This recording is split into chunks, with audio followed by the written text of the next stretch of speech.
across the UK, on DAB+, on your smart speaker, on your smart TV, and on your side. This is Talk.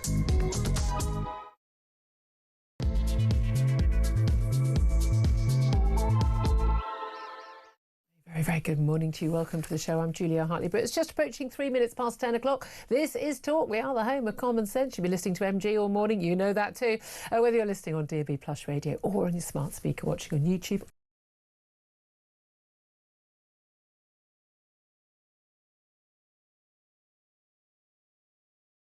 Including, well, whether or not, I suppose really, whether or not you're more or less worried about the economy or immigration, because we've got two big speeches today. One is the Home Secretary Shabana Mahmood, and she's speaking at a conference with Balkan interior ministers in London, and she's going to be saying that Britain's failure to control its borders is eroding trust in politicians and the credibility of the state. She's going to point out that we have failed to control our borders as people have the right to expect. But the answer, a little bit of a side dig at Nigel Farage, is through international cooperation rather than turning inwards.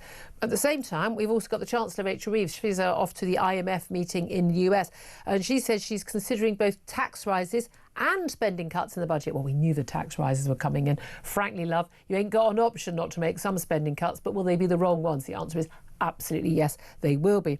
But they're her first comments since being shown the first draft of the Office for Budget Responsibilities report, revealing the size of the black hole she must fill next month. And at the same time, the IMF, International Monetary Fund report yesterday, warning that inflation in Britain will be the highest for any G7 economy this year. The UK is also facing the worst growth in living standards in the West. And although we've got among the highest growth in GDP, the gross domestic product of the country among the G7 countries, if you do it per capita, so per the number of people living in the country, because of our whopping high immigration levels, we go down to the bottom of the G7, because it turns out importing a load of people from the third world with no skills, who can't speak English, who haven't got a chance of getting a decent job and paying their way, makes us poorer. I know, what an extraordinary revelation. One that perhaps you and I may have been able to spot some years ago, but that would have made us a racist bigot. Do try to keep up at the back. Meanwhile, illegal migrants who are awaiting deportation from Britain, so we've actually agreed they are going to be deported. Not actually happened yet, but they're put in an airport or a removal centre near Gatwick Airport. I kid you not. If you read the front page of The Sun, you'll already know this, but they're getting free arts and crafts classes, IT tutorials and even English lessons as part of a £260 million contract with Serco to run that removal centre. Why the hell do they need arts and crafts classes or IT classes? And why are we even giving them English classes if we're booting them out of the country? Give them classes in Farsi or something useful to them when they go home. Quite extraordinary stories today. We're very much back on the domestic scene. There obviously are quite a few international developments as well, particularly over what's happening in Gaza between Hamas and IDF. We'll get to that as well, but very much focusing on what's happening here. And I want to hear from you, very crucially. We've got the Home Secretary talking about Britain failing to control its borders. Nice of them to admit it, really. We've got the Chancellor, Rachel Reeves, looking at tax rises and spending cuts because Britain is facing low growth and high inflation. I want to know from you, which worries you the most? Is it the economy or is it immigration? Is it both? Tell us why, crucially. Don't just say this one or this one. I want to know why. Tell us your thinking. Give us a call, 0344 499 1000. You can text on 87222. Get in touch with us on X at Talk TV. All together now. Calls are charged at the national rate. Text cost £1, standard network rate message. Claire Pearsall, I'm delighted to say, joins us as regularly on a Wednesday, former Conservative government advisor, joining us in the studio for the whole show. Very good morning to you. Morning. Where do we start? Every day, where do we start? I mean, just, you know, even when there's international news, it's just embarrassing for our country. But, I mean, shall we start with Mahmood, the Home Secretary? Yeah. It's very difficult. I can't decide what I think about her. She seems to be pretty bright and knows her stuff more than, I mean, some of them go on air and you're like, good grief. I mean, how did you even, you know, move out of kindergarten, let alone, get into government. But, she came out shop and she said a lot of the right things. But then, she's saying a lot of that things about the pro-Palestinian marches. But then she went on one of them. So it's all a bit difficult. But she's speaking at a conference and saying, look, Britain has lost control of its borders. And crucially, she's saying the public rightly expect that the government will be able to determine who enters their country and who must leave. And today in this country, that is not the case. I mean, it's quite a revelation from a Labour Home Secretary, no? It is. It's not what we've heard previously from Labour Home Secretaries, but it is also stating the obvious.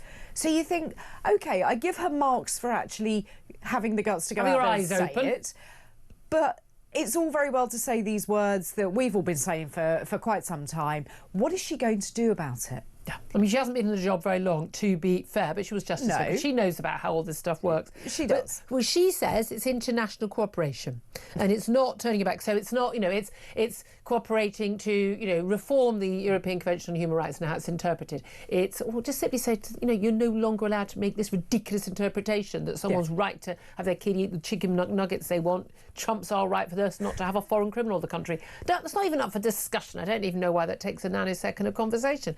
But international cooperation, she says, is the answer, working together rather than just pulling up the drawbridge. I mean, are we going to get that much cooperation? Because frankly, these other countries are hopeless at controlling their borders as well. Well, when you look at who we have to negotiate with, the largest continent there being Europe, and they're not having such a great time either. Their borders are pretty porous. The Schengen zone doesn't work very well, which is why that's going to be over in the next few years. It has to be. I can't see that's going to continue whatsoever. So who else are you going to negotiate with? Yes, I do agree that you have to work internationally. You can't just shut down conversations. But why is that the main gist of her conversation when you should be looking at what we're doing in the United Kingdom? And again, the whole point of Brexit what was that we were in control of our own borders. Absolutely. And here's another stat. Migrants make up 1 in every 6 recipients of universal credit. Most recipients of universal credit, yes, although you can get it while working, most do not work. It's even people who get it when they are working, stop working. It's almost like they can get something for free. They don't carry on working. I know, it's a mystery why they would do that. But almost 1.3 million migrants were given the benefit in July. That's up from 930,000 just 3 years ago. The Tories have said they're going to bar foreign nationals from claiming universal credit and other benefits. I think Reform have said the same thing, have they not? It's difficult to keep up with the barrage of announcements we've been having. No, that's true. But we are, 141 billion pounds for welfare this year. 141 billion quid. 141 billion quid we don't have, by the way, just in case you were wondering. And the bulk of that goes on universal credit because, Ian Douglas-Smith moved it all onto one benefit. Yeah.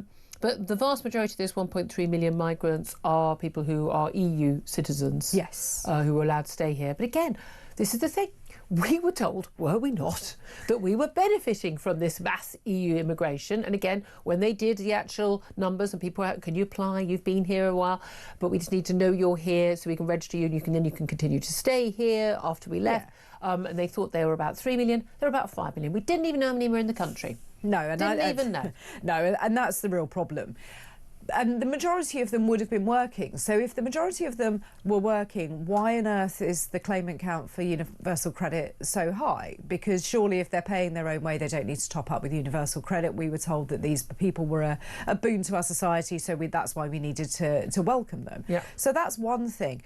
I do think we also need to get the correct figures from the DWP because there is some argument about the data. Pensions Department, yeah. Yeah, there is some argument about the data that comes over. You've got this horrible foreign-born category. Yeah.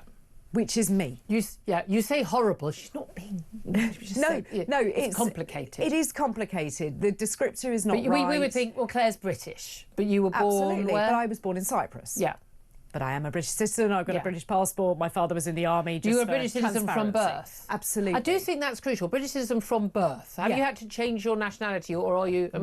No, and I haven't. And it was sovereign territory. It was a sovereign base. So I think it's good to know we could figure out. No, we can't. But no. I've got nowhere to go, but I wouldn't mind going to Cyprus. It's quite sunny when you look at the weather outside. But I think that we need some correct data to come through. And also, why are people being allowed to claim universal credit? Again, I just don't understand. I just find it... people say, why shouldn't these people, if they need help... Again, if I moved to America or to France or to, Australia or anywhere else, I moved those countries and I had a job, job and I was allowed in on the basis I was working and I was allowed there legally, and then I lost my job, I couldn't get another job and I needed help. I'm not sure I would expect the taxpayers of any of those countries to fund my life.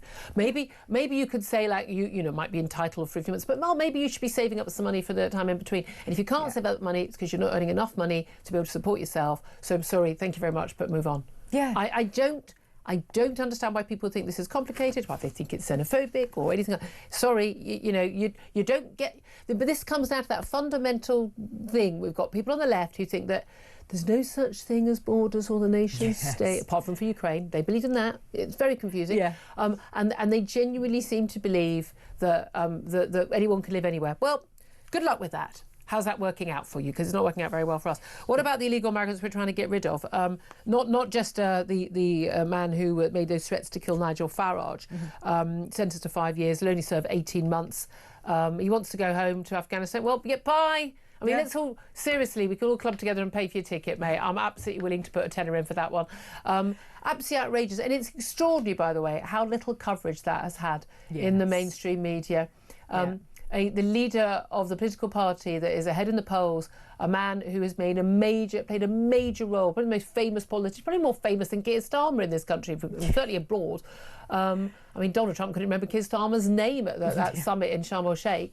But the leader of a party who you know, massively influential in terms of Brexit and things, and in terms of Boris's election as well, he's on all the polls, and a new mega poll suggesting he had the biggest majority ever. Tories down to 7 MPs. I mean, look, a lot can change in the next few years, but nevertheless, we are looking like the man who's odds-on favourite to be the next Prime Minister of this country. And a migrant films himself making TikTok videos, you know, threatening to kill him. And it barely makes a down-page story. This is huge. Oh, but it's Joe Cox. No, I'm sorry, but you know, I think the anniversary today of David Amos's murder, the Tory MP, who was murdered by an Islamist, you know, again, migrant, you know, terrorist. I mean, I'm sorry. You know, we have an issue here. It's a matter of luck and time that this man has not murdered Nigel Farage. And people don't seem to, the authorities don't seem to really care. I'm stunned this guy even got charged. Yes, so was I when I was sort of watching the coverage of the case. And I think it's a testament to Nigel Farage for pushing it to become such an issue and to stand there and talk so honestly about... To turn up at the case. To turn up at the case and talk honestly about how it affected him. Because I think a lot of people view politicians as a character and say, well, he shouldn't matter, he's probably heard worse. Well, that doesn't matter. Yes, he has we've all heard 24-hour worse. security. He does, and he has that for a reason. You're not given security for nothing. So I think that for years, your government, the government you worked in, wouldn't pay for his security, and he had to have other funders pay for generously funding. I was going to say, but I think there's a difference which is when you're outrageous an MP as well. He was a public figure, and he was being threatened with. He was facing serious, realistic death threats for being a major political figure in this country. I think we should provide, in the same way that I think we should provide security for Prince Harry. I just think we need to provide you and I differ with that one. No, but I think we should, absolutely. But I think that from his wife mostly. Yes, yes. I mean that goes without saying. But I think that we need to take MP security seriously. I think that we also need to take threats by people who shouldn't be in this country much more seriously. Because you think if that had happened to a Labour MP, we would have heard about this. Talking about it in the Commons every single day. I mean, all threats from some little Egypt Oxford University student. I mean, you know, at Balliol College. I mean, seriously, do you know how hard it is to get into PPE at Balliol College, Oxford? I mean, you're literally the elite of elite. And these people are that stupid. We've been workshopping a chant about putting Zios in the ground. I mean, it's just extraordinary. And again, you know, Met Police messaged me back after I tweeted them, you know, going, we found him. You know, people on Twitter have found him. Off you go.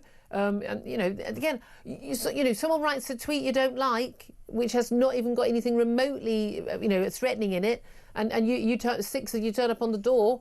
You know, armoured police meeting Graham Linehan off a plane from America. I mean, I'm sorry, at Heathrow Airport. You know where he lives? He lives in Balliol. He lives at Balliol College, Oxford. I can give you the address. It's really easy to find.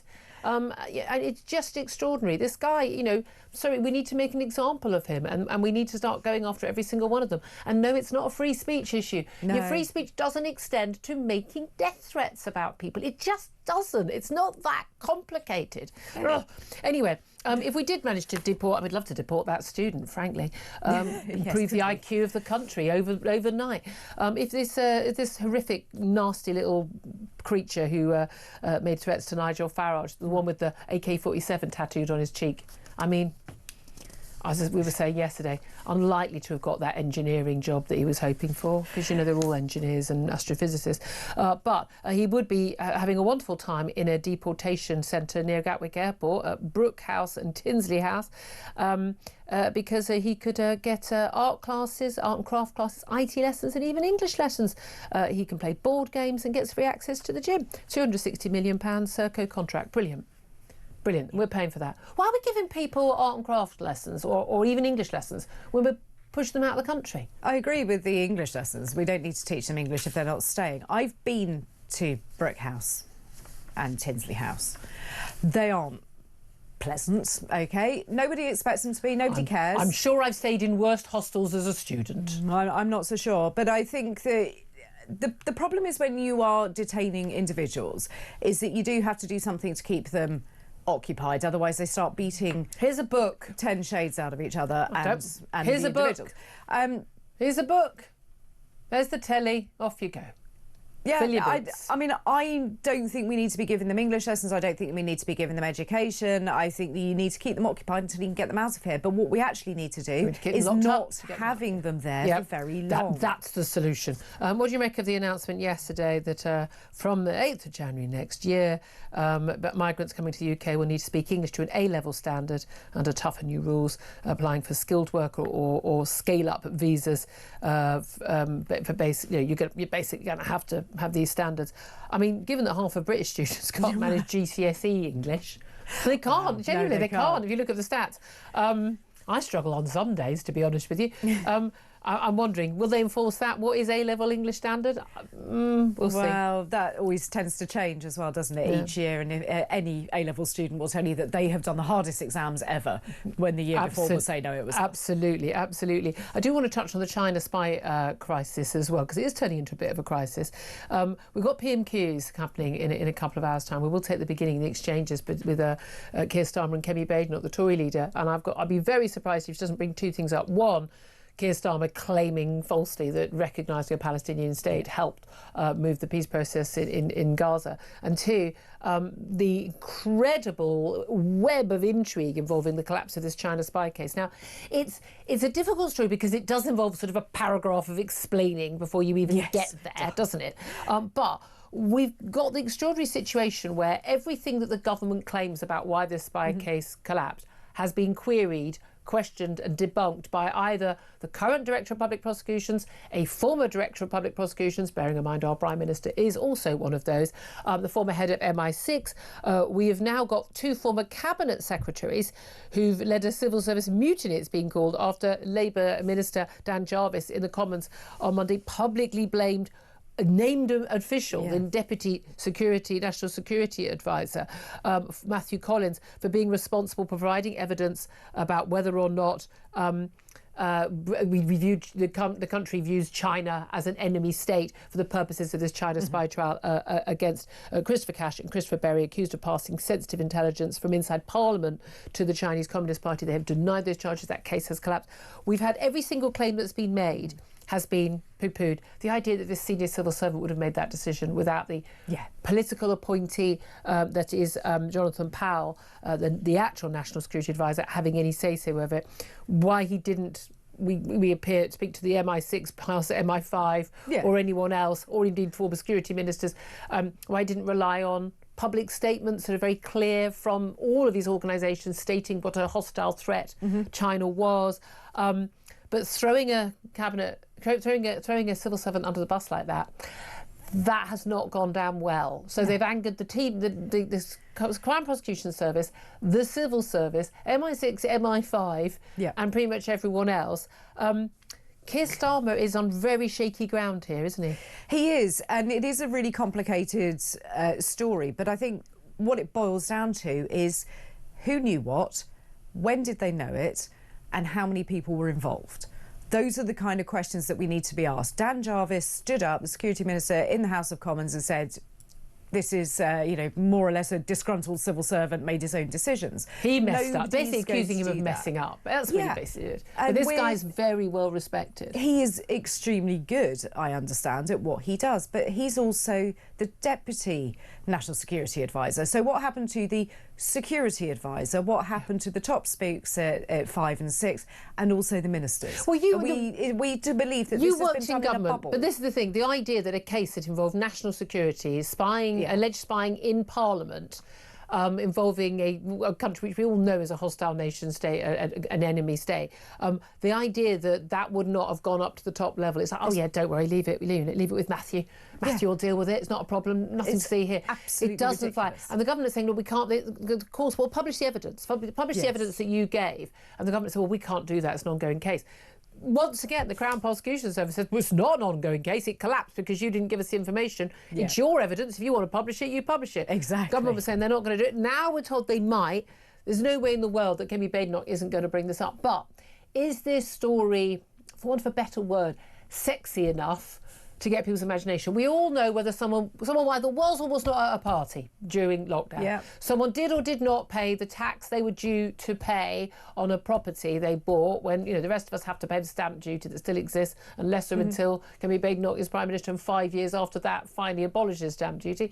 There are stories which we can understand much more clearly. Yeah. Whether or not the nuances of who said what when in an evidence for a spy trial about the status of our relationship with China, it's a bit more complicated. Do you think this could be a story that could bring down the Prime Minister? I don't think it's going to bring it down, but I think it's going to add to it, because if you take it in isolation, I think most people would almost shrug their shoulders and say, well, it's a bit complicated and not really that bothered turn about over the it. page. But if you add it to an anti-corruption minister being accused of corruption, a housing minister not paying the correct level of tax, and private school taxation, all of the other things, the taking of the freebies and all the rest of it, it starts to add up, and it looks like somebody cannot do their job. Absolutely. Oh, by the way, and Angela Rayner getting her £17,000 payoff for leaving as cabinet minister, severance pay. But even though she resigned because of wrongdoing, I'm sorry, you don't pay your full taxes. Sorry, love. You don't get more. You don't get more. But also, she railed against ministers who resigned for getting this money. But apparently, she'd have got this money. So unless that appears in a charitable donation publicly made, sorry, love, you are even more of a hypocrite than we thought you were. I'd love to hear your thoughts on all the stories we're talking about. My God, there are so many more to talk about today. Do get in touch, 0344 499 1000. In particular, I would like to know from you, well, we've got, issues of immigration. We've got open borders, uncontrolled borders. Even the Home Secretary admits that. We've got a Chancellor over in Washington at the International Monetary Fund meeting today, where basically we've got, some of the worst growth, high inflation in the G7. Which worries you most, though? Is it the economy or is it immigration? Is it both? Tell us, crucially, why. 0344 499 1000 is the number to call. This is Talk.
Hamas are just shooting their own Palestinian neighbours because they don't like them, because they're part of a different gang. By recognising those bloodthirsty cockroaches, by recognising those ghastly terrorists, actually it almost scuppered the peace deal. Keir Starmer's in Parliament lying about how actually it helped it. Well, it didn't help it. And they accuse people of talking the country down. Well, they're taking the country down, which is a lot worse than talking it down. They're actually taking it down into the gutter, into the sewer, and further down into the depths and the bowels of the earth, from which it may never recover. It's unbelievable. Across the UK, on DAB+, on your smart speaker, on your smart TV, and on your side. This is Talk. Good morning, welcome back to the show. 10:28 is the time. Let's go straight to your calls. 0344 499 1000 to have your say on, well, anything you want to talk about, really. Stuart is in Wigan and wants to have his say. Good morning to you, Stuart. Morning, Julia. Morning. I just want to answer your question, really. Honestly, I mean, I'm a wagon driver. I work 50, 60 hours a week. And to be honest, I don't understand what's hard about it for these people in government, you know, the traitors. Because if you get rid of immigration, that should be everybody's biggest problem. You get rid of that, you've obviously got loads more money, haven't you? I mean, there is that. We can see, can't we, from the latest IMF figures that we've got among the highest growth in the G7, the richest, you know, the biggest nations in the world. And then as soon as you do it per head of the population, because we've had millions extra come to the country in the last few years, we go down to the bottom. I mean, it's not making us richer. We know that. No, well, you can see it yourself every day at week. Yeah. It's not rocket science. If you get rid of all these freeloaders that are coming over, you know what I mean? Just get rid of them. As far as I'm concerned, get rid of human rights for them, because they don't deserve any, not in this country. Well, they shouldn't have the same rights as citizens. That's the truth. I don't understand why people think that's the case. But here's the thing.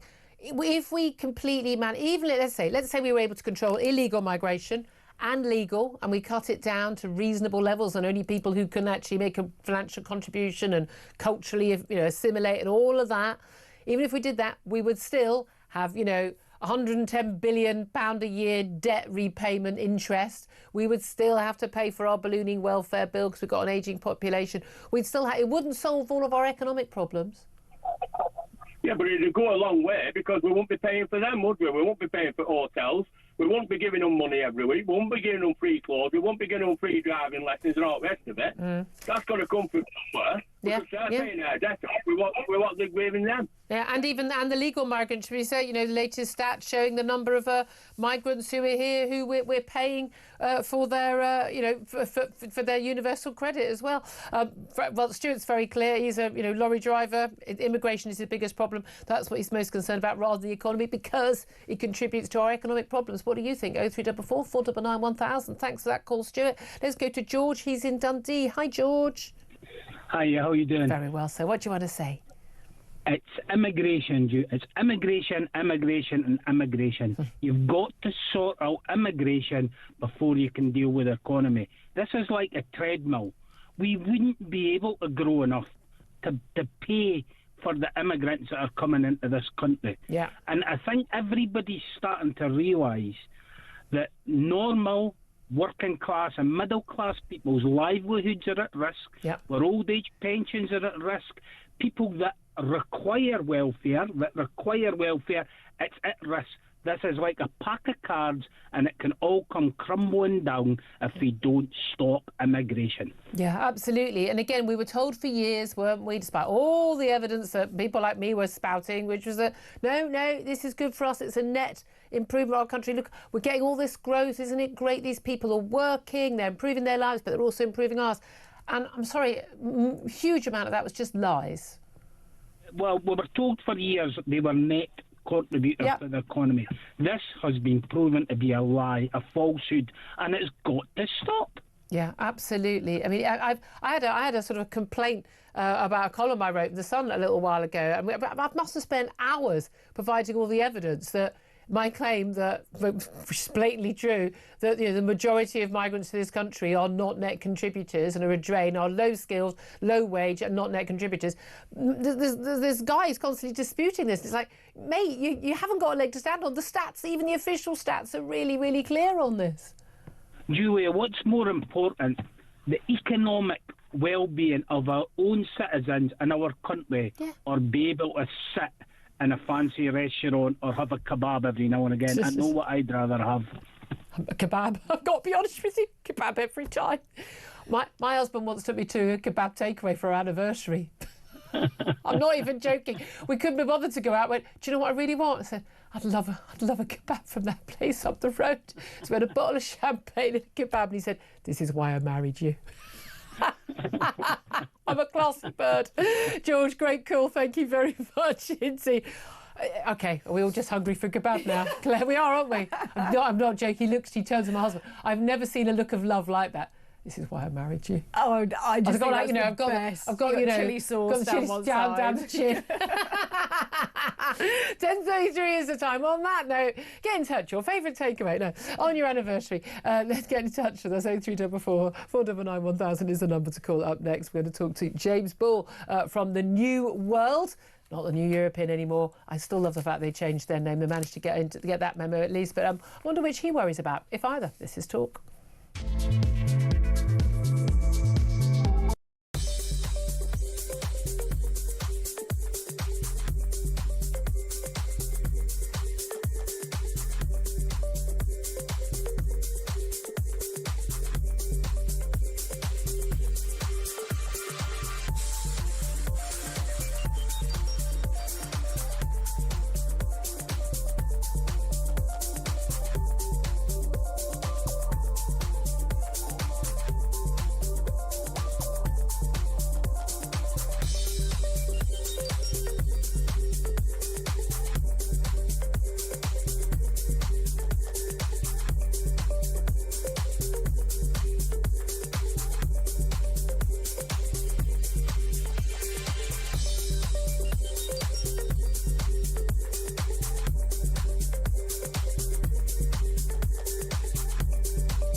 Across the UK, on DAB+, on your smart speaker, on your smart TV, and on your side. This is Talk. A very, very good morning. Welcome back to the show. 10:36. Claire and I have just spent the last couple of minutes talking about our favourite takeaways. We've gone fish and chips at the moment, haven't we? We're in fish and chip mode. Yep. Right, I know what's for dinner tonight. There we go. Anyway, let's get to my next guest, James Ball. He's political editor at the New World. Favourite takeaway, James? I'm a chicken shop guy, Julia. Oh, chicken. He's a chicken shop boy. I would not have had you down as a chicken shop boy, but there we learned. Did you have me down as a vegan? Probably. Hummus. I mean, I would have thought quinoa and hummus would be your two favourites, but there you've gone up in the estimation. I'm delighted.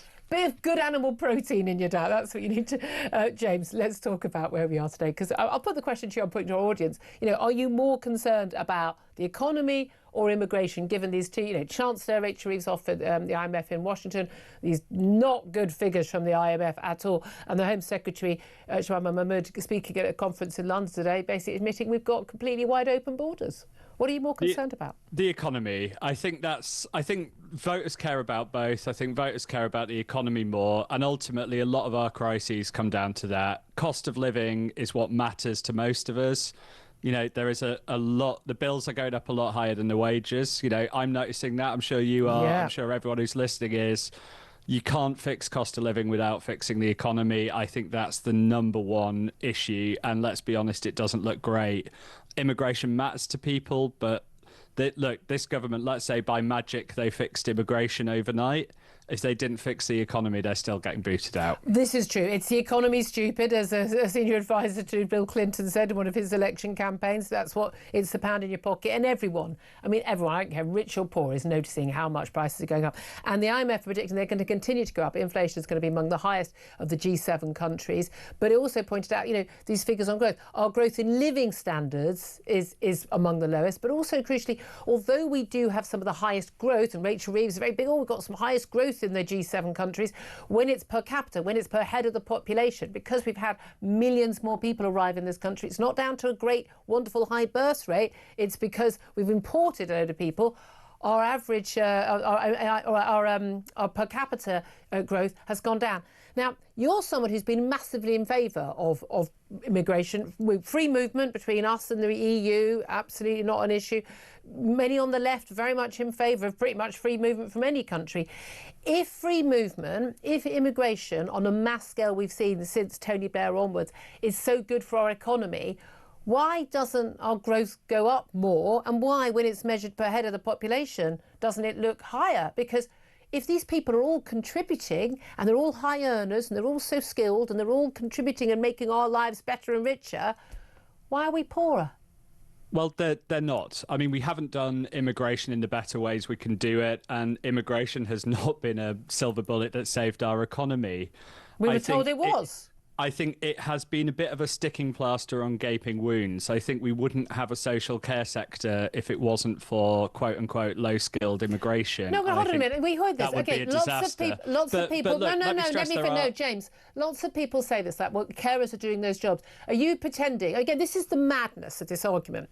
If we didn't have these people coming in from Eastern Europe or Africa or Philippines or wherever, working as carers on low wages, then what? All the little old ladies in this country, all the old men who need care, they would just all be just lying there dead in their care homes. No, they wouldn't. Someone else would do that job, but they do it at a higher wage. We'd be having to look at higher wages, yes. And perhaps that's what we should have done. How awful. Except our councils are already on the verge of bankruptcy. We haven't been willing to pay what care costs. Yep. And the way that we have underpaid for care, and often this leads to awful treatment for vulnerable adults, for older adults. I think we all know people who rely on the care system. And it's underfunded and it's miserable. So because we won't pay for it, but we would have found the people. Immigration to do it. The care system. And that's where it's been a sticking plaster. No, James, this is the thing. But people say the care system would collapse, or the NHS would. No, they wouldn't. None of them would collapse. Or the system would carry on. It would be done in a different way. But here's the thing. You said there were better ways of doing immigration. What are those better ways? Look, I think we do have to look. My assessment is we can actually take pretty much any level of immigration we want if we are willing to charge for and build the services that they need. You can't have immigration at 900,000 a year or 400,000 a year when you only build 100,000 homes a year. Like, that doesn't work. You can see that the maths doesn't work. And that also then means that schools are overstretched or doctors' surgeries are overstretched. So if you're going to have high immigration, you need to build the infrastructure for high immigration. If you're not going to build the infrastructure, you need lower immigration, and you need to accept that we might then have some skill shortages, or we might have higher wages, we might have inflation problems, we might have lower growth. Now, what we've tried to do for the last decade is have high immigration and not build any of the infrastructure. Yeah. And I think that's actually been bad for everyone involved, because it's not the fault of someone who comes here to work as a care worker that there aren't enough homes. No. They come, they work, they're actually plugging a gap from the bad choices our governments have made. And I think they end up demonised because of those choices. And I'm not demonising anyone who comes to this country to make a living. Yeah. My personal stance is I don't personally mind if immigration is high or low if we build the right services and the right infrastructure and if it works for the country.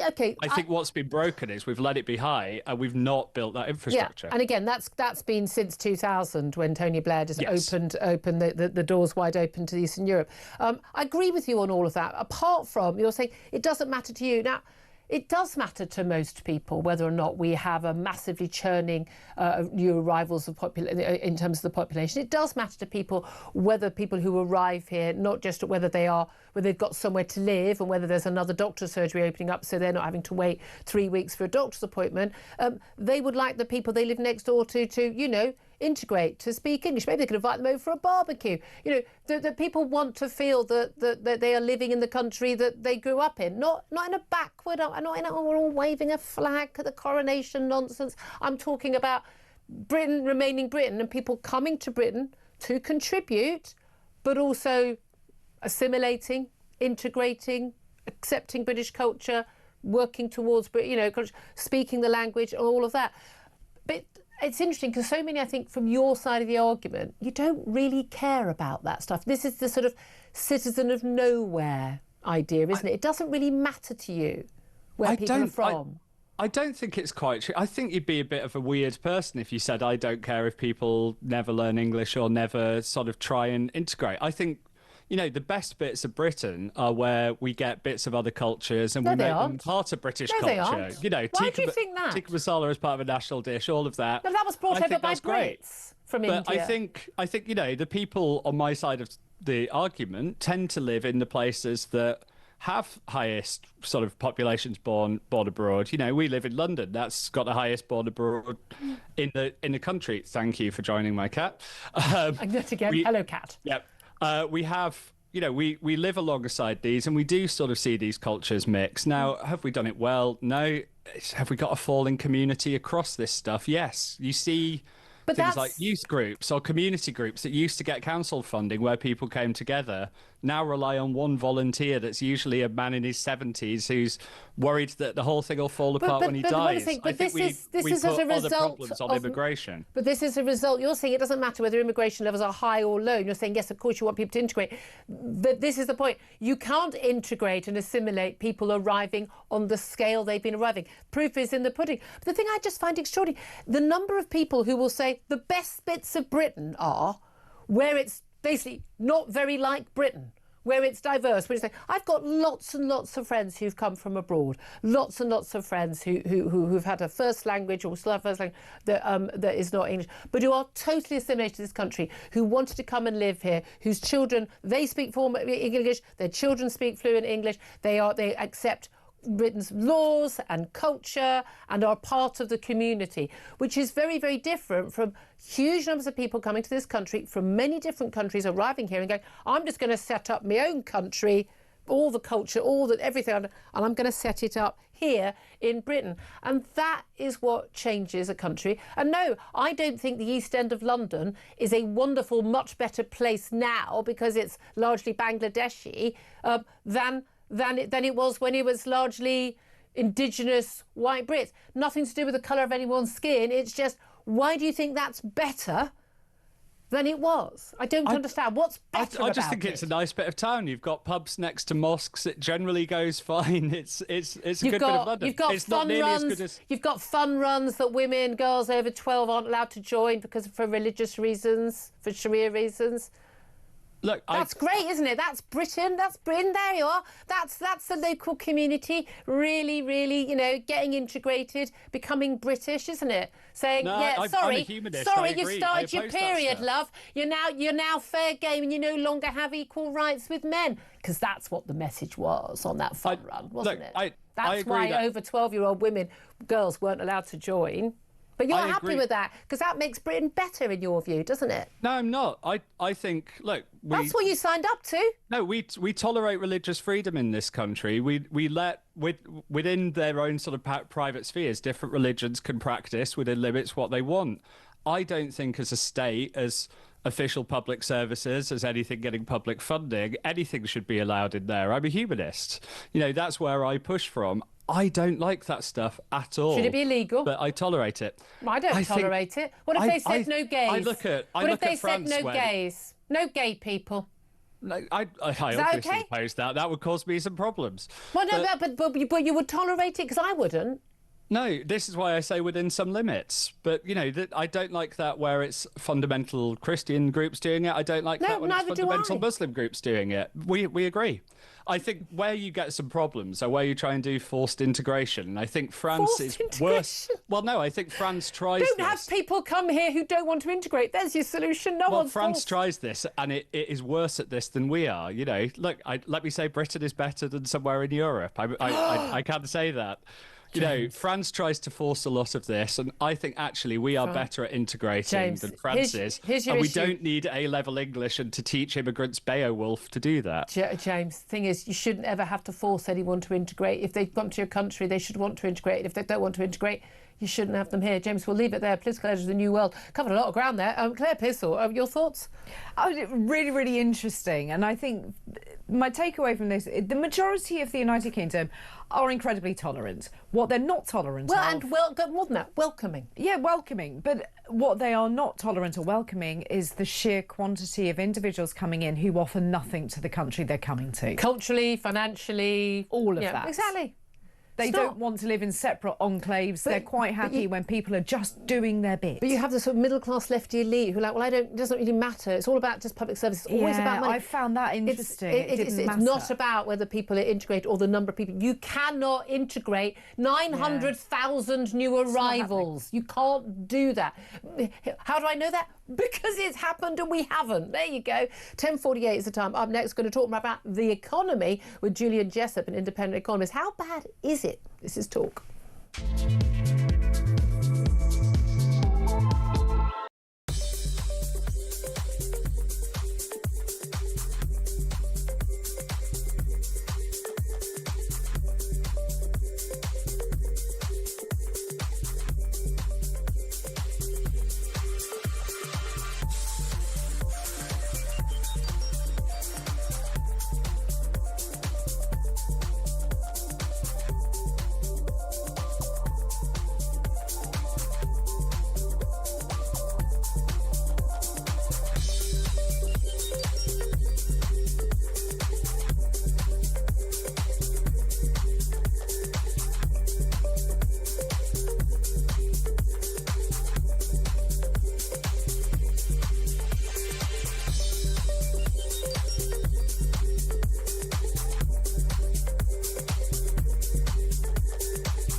That thought that a group of women made a citizen's arrest. The person that they arrested was a man by the name of Mark Thurston, who is CEO of Anglian Water. These women, who are all part of this organisation called Citizens Arrest, surrounded him, held hands so that he couldn't escape. They're accusing him of up to 3 counts of public nuisance, focusing on environmental damage, illegal sewage spills, which pose a risk to the public's access to clean water, their failure to maintain equipment which leads to the spills, and mismanagement of funds following bill increases and Thurston's bonus ban. Across the UK, on DAB+, on your smart speaker, on your smart TV, and on your side. This is Talk. Morning, welcome back. That's really, if I say so myself, very interesting conversation with James Paul. A lot of the nuances there of immigration. Frankly, why some people, as lovely and nice as he is, they just don't get it. But do we get it where we are in the economy? Let's talk to Julian Jessup. He's an independent economist and joins us now. Very good morning to you, Julian. Good morning. Thanks for joining us. Right, it's very difficult to understand if you're not, an economist, not paying attention to all these numbers, to work out are we in a good situation or a bad situation? Because the latest figures from the International Monetary Fund it seems to me they can be spun in various different ways. Oh, the highest among the highest growth in the G7, and then actually it's the lowest. Break down the numbers in easy Janet and John for us. Okay, well, the IMF number is a good place to start. So those who want to tell a positive story are focusing on the fact that we are forecast to have some of the highest growth in the economy over the next couple of years of any of the major economies. So that sounds great. But if you look below the surface, a lot of that is being driven by very high levels of net immigration. So if you look at GDP per head, so you adjust for the growth of the population, then we've actually got some of the weakest growth in that group of advanced economies. And GDP per head is a much better measure of living standards for ordinary families than just looking at the headline numbers. So that's bad news. The other piece of bad news from the IMF yesterday, though this has been clear for some time, is that the UK has the highest inflation rate of that group of advanced economies, and it's forecast to continue to do so last year. So we're having sluggish growth in living standards, and that's partly because our inflation rate is significantly higher than in many other countries. And why is that the case? Because we saw that massive spike in inflation post-lockdown, and then it just went absolutely sky high with the invasion of Ukraine and the impact on energy prices. And we have obviously our insane energy policy here, which meant that we were particularly hard hit by that. The government sort of tried to, they basically borrowed a load of money, which we're now paying off now, to take down some of our energy price hit that we took. But why is it going up still? Why is inflation? Well, it's come down from that 11.1% peak. Why is it still riding high? Well, you're right, of course, that inflation has been much higher in the recent past. And if I were trying to tell a positive story, it's that things have been worse. I mean, the economy is at least growing a little bit. Unemployment has risen, but is still close to historic lows. And inflation, although it's high, is nowhere near as high as it was a few years ago. But that's really no consolation because, of course, even if inflation is lower, it still means the level of prices is a lot higher. It's just that they're not rising as much. And that's the thing. They didn't go up by this amount and then they came down again. They've gone up and now they're just going up at a slightly lower rate, but they're still up. I mean, anyone who goes to the supermarket, I don't care if you're a millionaire or not, you notice the prices in the supermarket. Yes, and that's a particular problem with the current inflation, is it's being led by things that are essentials, so food in particular, but energy costs as well. And they're also goods that people buy more frequently than others. So they're particularly aware of your weekly shop going up. So that has a bigger effect than other price increases might have on what you're expecting about inflation and how you feel about your personal finances. Yeah, and we have seen wages are going up, and there were some people got some decent wage rises. If you're a doctor or a train driver, well done you. But an awful lot of people, they might have had a wage rise, it looks good, but actually it's completely eaten up by inflation straight away. Yes, we have had a burst of real wage growth where wages on average have been rising faster than prices. So that's been a good thing. But that's already petering out. Wage growth is now slowing quite rapidly, partly, of course, because the economy is slowing, labour costs have risen, employers simply are not hiring as much as they used to do. So that positive is fading. As to your earlier question, why is UK inflation higher than elsewhere?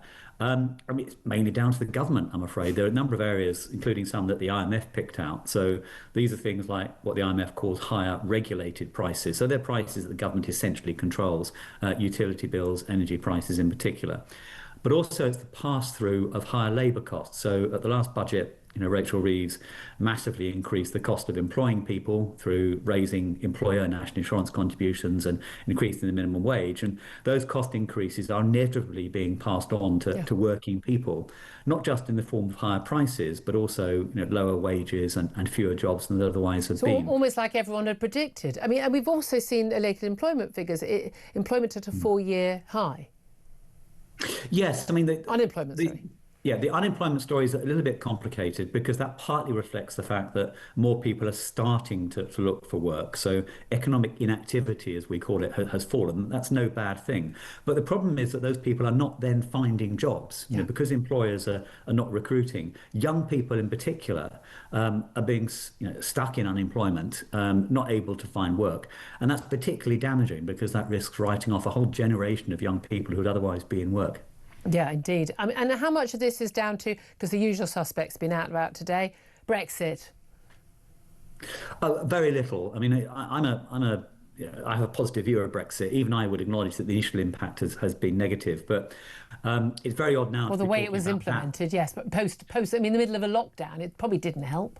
Yeah, I mean, there's no doubt that investment is weaker than it would otherwise have been. There's been a bit less trade than it would otherwise have been, but that's a relatively small factor in the bigger picture. So the UK's economic problems, you can trace them back, arguably back to, say, 2008, the global financial crisis. Our productivity growth has been weak ever since then. And it's a bit odd to blame the vote in 2016 for what's happening now. Well, indeed. We're told, Rachel Reeves, in some of the interviews she's done today, there are going to be tax rises, but also spending cuts. But we know, she's got those pledges on what taxes she will and won't will increase. And we know that the Labour backbenchers are going to stop major welfare cuts, which is where it really needs to come from. What's she going to do? Well, I think there's no doubt we're going to get another bumper package of tax increases. If we go back to October last year, she raised about 40 billion in tax increases, primarily through that increase in employers' national insurance, which, as I say, is essentially a tax on working people. And she found the rest mainly from a sort of mix of the taxes on capital, which in principle are paid by the better off, but because they slow the amount of saving and investment in the economy, everybody suffers as a result. My worry is that we're going to get that same number again, about 40 billion. And it's impossible to see how that can be just raised purely from so-called rich people. I think it's inevitable that working people will pay more, whether that's through income tax or other taxes. It'll be slyly done. There'll be those stealth taxes, but at the end of the day, we're going to end up paying, aren't we? Julia Jessup, it's been a really cheerful, happy conversation. Economist Julia Jessup. I mean, it's not good. I mean, and it's been going like this for years. Weirdly, despite immigration, which of course was going to be the thing that would boom our economy. Indeed, but I think that's right, pinpointing it back to something in 2008, which was the enormous downfall of the markets, rather than blaming it on Brexit, which a lot of people faced after the end of boom and bust, which was. By the way, here's some good news for you folks. The Oxford University student Samuel Williams, he of the chant "Put the Zios in the ground," has been suspended by Oxford University pending the outcome of a police investigation. Spokesman for the university has condemned the chant in the strongest possible terms. Well done, Oxford University. Well done, the police, for actually investigating, because, this isn't about freedom of speech. This is about really simple stuff. You can't go around chanting publicly for people to be killed because you disagree with their views. That's not freedom of speech. That's a criminal act. Sorry, Samuel Williams, from the hard streets of Royal Tunbridge Wells, from where he hails. You may have messed up, mate. Not as clever as you thought you were when you go into Oxford, eh? This is Talk, home of common sense.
across the UK. On DAB+, on your smart speaker, on your smart TV, and on your side. This is Talk.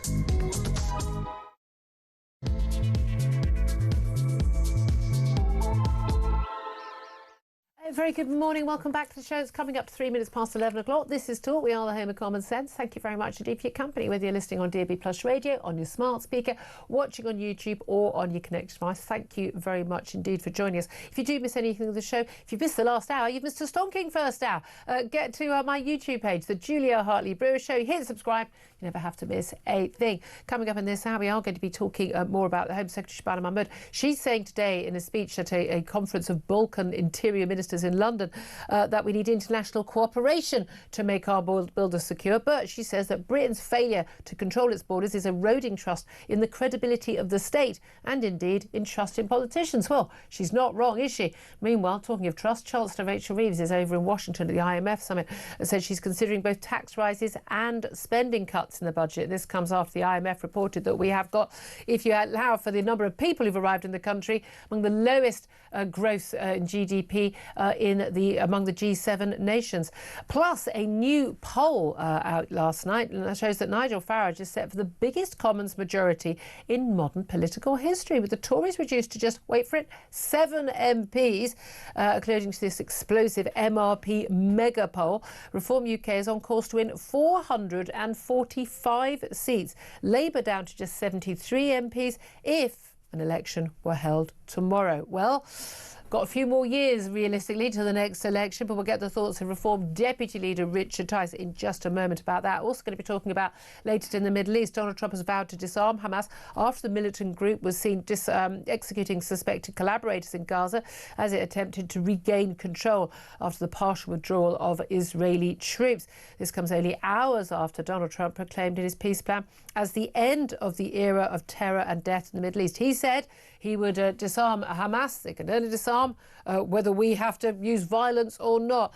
This comes also as we had the news this morning of 4 more bodies being returned by the Hamas to the IDF after threats of closing the border and access for aid to people, to aid trucks. But 4 more bodies then were returned last night. We're told more on the way.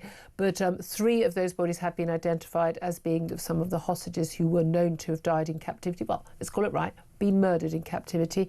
One of them, however, does not match any of the DNA of any of those murdered. And we've seen this before, have we not, with the return of the Bieber family, and the mother's coffin contained not her, but someone else. So yet again, Hamas terrorists turn out to be liars.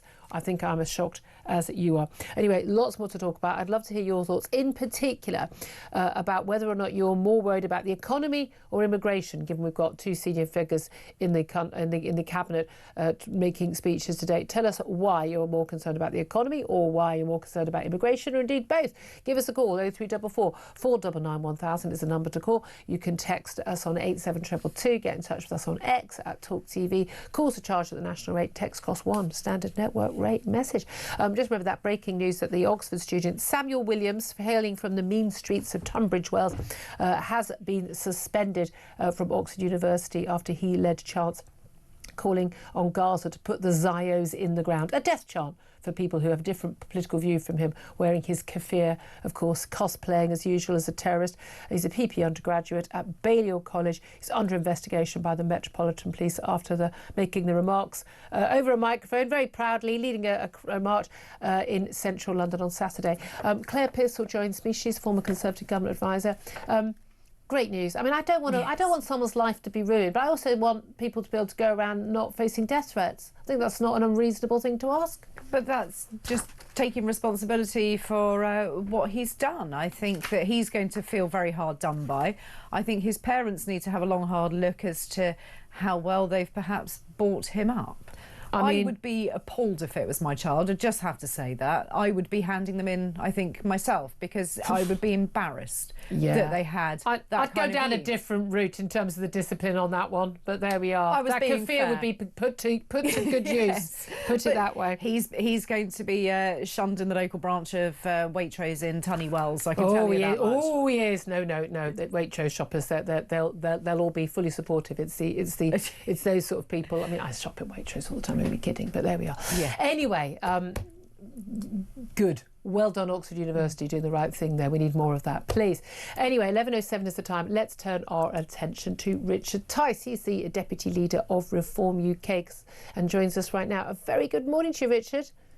Good morning to you, and I also congratulate Oxford University on doing the right thing with that appalling incident, and I hope that it acts as a deterrent to students at Oxford and any other university. Yeah. Free speech is a great thing, but that doesn't give you the right to break the law and incite hatred, violence and anti-Semitism. And that is the reality, isn't it? And we know, particularly Jewish students terrified of applying to some universities because of this. And it's absolutely rife, particularly on, I suppose, elite university campuses and frankly around some of the academics as well. It's the same in America. And this isn't about freedom of speech. This is people exercising their political views. You can go on a march and be concerned, and you can want a Palestinian state all you want, but you're able to do that without inciting death to other people. That's the point, and let's hope that that is a significant deterrent to other students and indeed to lecturers and the like. Yeah, it's exactly. Totally unacceptable. Yeah, good. I completely agree with you. Now, I want to get to the good news about this poll. I'll get to that in a few moments, but we've not had very good news when it comes to pretty much anything else, certainly on the economy in the last 24 hours. The IMF basically saying, well, highest inflation, lowest growth per capita, lowest growth in living standards, and it's all going in the wrong direction. And we've got a budget coming up in 6 weeks' time when the Chancellor has now admitted, well, yeah, there are going to be tax rises and, well, some spending cuts, but we know we've got Labour backbenchers who won't allow welfare to be cut. So how bad is it, Richard? It's very bad, and I'm often critical of the IMF, but they've got the direction of travel of the state of our economy correct. My fear, though, is that the numbers actually will turn out to be somewhat worse, possibly significantly worse than the IMF is indicating. I don't think we're going to have the level of growth they're thinking this year.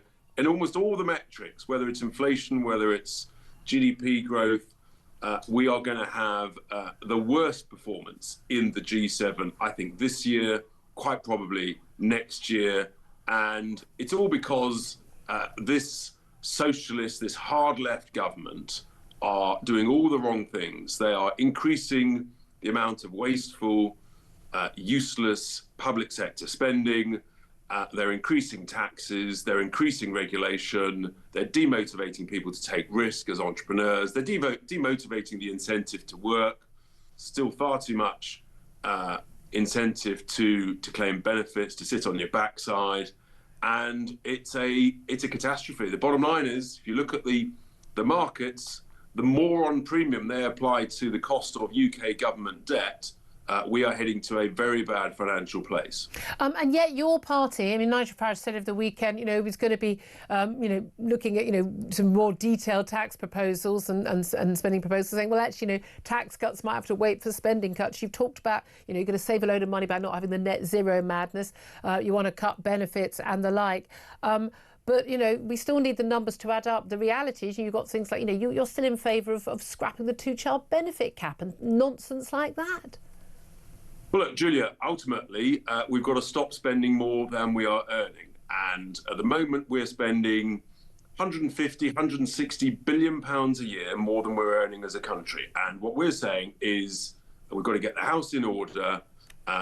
Focus has to totally be on dramatic reductions in wasteful, unproductive, useless public sector spending. We're already seeing it and cutting our teeth in councils. I've identified billions of pounds of savings in the mismanagement and underperformance of the local government pension scheme. Just as one example, the cost of net zero. I said a year ago it's 30 billion a year. Everyone scoffed at me and said, what are you talking about, Tice? A year later, the OBR caught up with me and said, goodness me, Tice is right. It's 30 billion. Almost bang on the number. I don't believe for a moment that it's as low as that, because the long-term impact is actually huge. We're the party, and no one's saying we're perfect, We can all get things right and we can all make the odd mistake. That's fine. But the bottom line is we're the only party that identified that the Bank of England shouldn't be spending voluntarily taxpayers' cash paying interest on all the printed money. Yeah. I had a meeting with Nigel and the governor a couple of weeks ago. I'm demanding a debate in Parliament. We could help the Chancellor. I mean, I'm always like to be constructive and to bring people together, Julia. We could help the Chancellor by saying, if you don't pay this voluntary interest, if you don't do quantitative tightening, we could save you £20 billion a year, which means you wouldn't have to raise taxes, which means you get more economic growth next year. It's not rocket science. No, well, it isn't rocket science. It's also not rocket science that if you import a huge number of people, millions in the last few years, who are not net contributors to the economy, our economy won't improve. Two interesting stories today, specifically regarding illegal and illegal migrants. 1 in 6 universal credit recipients in this country are migrants. A large number of them are from the EU, being able to stay here since Brexit. Most of those are not working.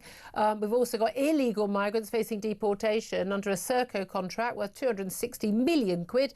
It's on the front page of the Sun today. The Serco basically operates centres next to Gatwick Airport, where we taxpayers are paying to give art and craft lessons, IT lessons, and even English lessons to illegal migrants who are about to be deported. I'm not quite sure why we need to give them any classes in something, particularly in English, when we're about to throw them out of the country. What do you make of those two stories? I weep and despair at the madness. But here's the point. The big picture, Julia, is that we were told for 15 years that immigration for people to come and work and fill the jobs was a good thing. The critical word is work. So if we need immigration for work, why in heaven's name would we pay a single penny for people to sit on their backside? Not a single penny should be paid. I've got whole streets in Boston where almost nobody speaks a word of English, where very few people are working, and they are primarily from Eastern Europe. And it is completely unacceptable. The busiest shop in Boston is the shop that is sending money back to Eastern Europe through sort of bank transfer system and selling flights back to Eastern Europe. This is a scam. It's a scandal. It's got to stop, the whole lot. There are tens of billions to be saved in welfare by making it very clear. Work's a great thing. If you're genuinely disabled, genuinely vulnerable, genuinely unemployed, of course, we will do the right thing. Absolutely. What we can't tolerate is abuse, mickey-taking and ripping off the hard-working British taxpayer. Well, I couldn't agree more with that. What do you make of the case yesterday? We had the sentencing to 5 years behind bars, of course, only serving 18 months of that, of Fayez Khan, an asylum seeker, an illegal migrant from Afghanistan, who made open, blatant, public TikTok threats to kill Nigel Farage, not just your leader, but also your friend. Case was highlighted, only came to court because Nigel Farage was sent the TikTok video, and there were a couple of videos. I'm surprised it was even a charge was brought, but it was. The man was convicted, and he's now been sentenced. And as Nigel Farage points out, in 18 months' time, this man realistically is going to be back on our streets. We're going to be paying for him in an asylum hotel. We'll probably be paying for him to have art classes and IT lessons as well. What's the point of saying 5 years if that actually means 18 months? Why not just say 18 months? The whole thing's absurd. 5 years should mean 5 years. Yep.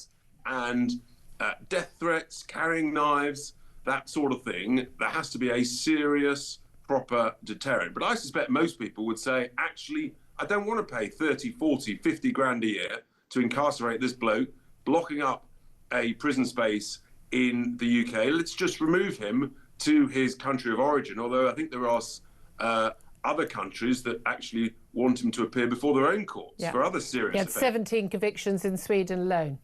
So, we just don't want that individual here.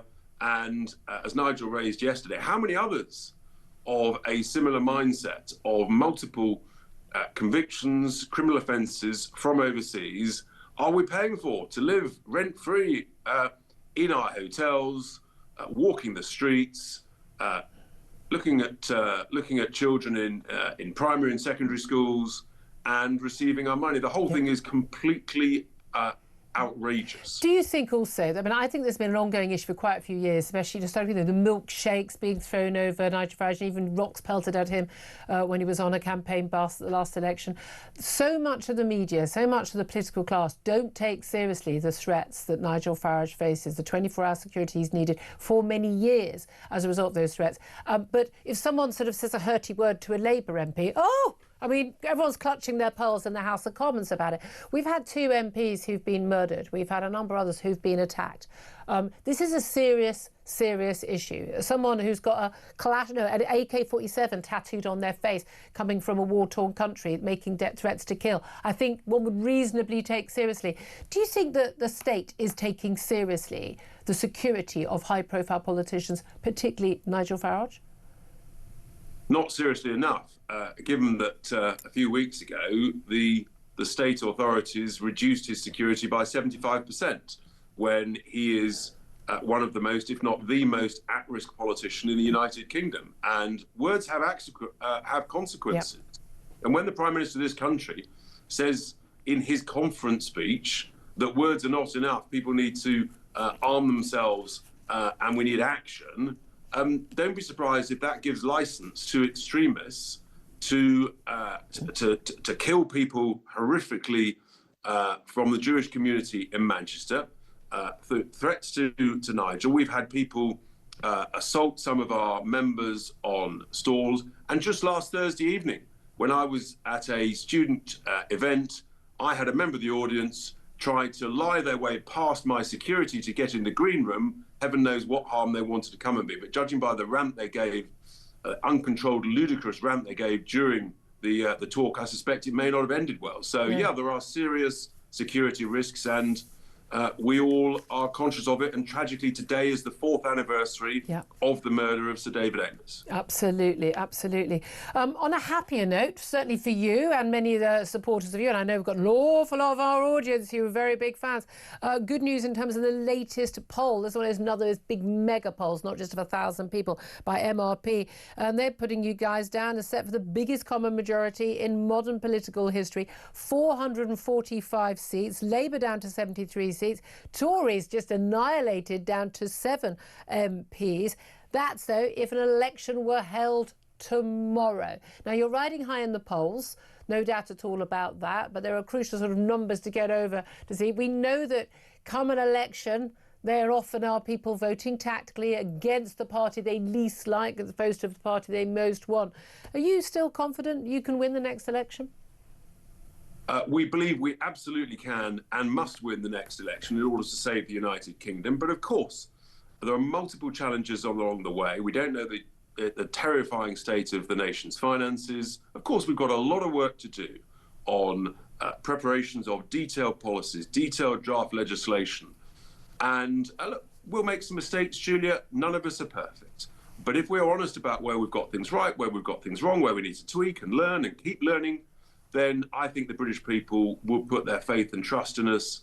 And when people come at us and say, yeah, but what experience have you got? My simple response is, crikey, if those lot who've ruined the country in the last 15 years, including this mob in charge at the moment, if they're the professionals, God help us all, maybe it's time for some serious people from the world of business and other walks of life who've got a successful track record to come in and make some stuff happen. It's as simple as that. The country is in a terrible, terrible pickle.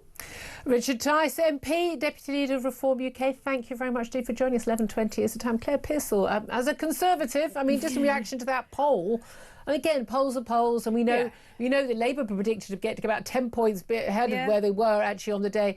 How people actually vote on the day, we don't know what's going to happen. Things could get worse, could get better for any of the parties. Who knows what's going on? But only 7. You thought it was bad, 24. You could be down to 7 MPs. Do we get to pick which 7? Oh, I think we should, because I think we'd be best placed to pick them.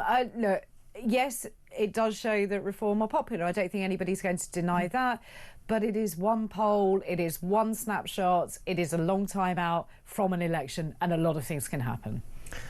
Oh, well done. Didn't she do well? Give her a little... Do you mean that? Of course, every single word. There we are. We're going to take your calls up next. You turned it a bit topsy-turvy in this half hour because of Richard Tice's timings, but we're going to take your calls. Love to hear your thoughts on whether you think it's the economy or the immigration that worries you most. Tell us why you think one or the other, or both. 0344 499 1000. Love to hear your reaction also to that reform poll. Oh, yeah, and to that Oxford University student, Samuel Williams, who led the chants calling on Gaza to put the Zios in the ground. They've been workshopping that chant at Oxford. He's been suspended by Oxford University pending the outcome of a Metropolitan Police investigation. Hooray! Finally some sense. Is this the beginning of the end of this madness? Oh, we can but dream. This is Talk.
A group of women made a citizen's arrest. The person that they arrested was a man by the name of Mark Thurston, who is CEO of Anglian Water. These women, who are all part of this organisation called Citizen's Arrest, surrounded him, held hands so that he couldn't escape. They're accusing him of up to 3 counts of public nuisance, focusing on environmental damage, illegal sewage spills, which pose a risk to the public's access to clean water, their failure to maintain equipment which leads to the spills, and mismanagement of funds following bill increases and Thurston's bonus ban. Across the UK, on DAB+, on your smart speaker, on your smart TV, and on your side. This is Talk. This is Talk, the Home of Common Sense, for me, Julia Hartley-Brewer. 11:24 is the time. Do get in touch. Give us your thoughts on all the topics we're talking about. 0344 499 1000 is the number to call. Robert is doing just that. He's in Hertfordshire. Hello, Robert. Hi, Julia. You know what? I'm thinking of not listening to this station for a little while. What? Because it just makes... Well, no, because it just makes you so angry. Wait, no, I use Radio 4 for that. Just G me up in the morning, just shouting at the radio. Well, 2 bits of news have come to light this morning that's given me the right arm. Number one, Angela Rayner's had a 17 grand kiss off. Yeah. Which is, she should have got nicked to remind about 17 grand. And this Samuel Williams... This is people just tuned in. The Oxford student who led chants calling, Gaza, Gaza, make us proud, put the Zios in the ground. A death chant for people who support the state of Israel. And basically, Zios is code for Jew. He's got a police investigation and he's been suspended by Oxford University this morning. Not good enough. Not good enough. Why would you want to happen? Doing what they've done to Lucy Connolly. Straight away to the police station. Don't see the light of day. And not only that, it's... Oxford University is a breeding ground for Marxism. I don't care what you say. Nobody can convince me anymore. Prove to us that it's not. Yeah. Prove to us that it's not a breeding ground, because this guy, once he's qualified, he's going to go and do some harm. Now, he could become... I don't mean physical harm. Yep. I mean, he could become a school teacher. Oh, yeah. These... our universities are completely captured by complete left-wing ideology. Look, it was bad enough during Brexit, for goodness sake, when, there were dons. There were literally, academics at top universities saying that in a poll they wouldn't sit next to an academic who they knew had voted for Brexit. I mean, that's weird, right? That's weird. Well, it's the thing is, it's Marxism, and it's taking away democracy. The unions, the NHS, and the universities and schools are rife with Marxism. They're absolutely captured. Yep. They should dig it out because it's doing some real harm. And again, people often think of Marxism, they think of it, it's left-wing ideology. It's about, means of production. No, it's also about controlling us. It's also about dividing our nation, and it's about all this madness in terms of the DEI. They are all of that. The climate change stuff to bring down our economy. There is a concerted attempt to basically destroy Western civilization, our values and our cultures. And that's not a conspiracy theory. That is going on.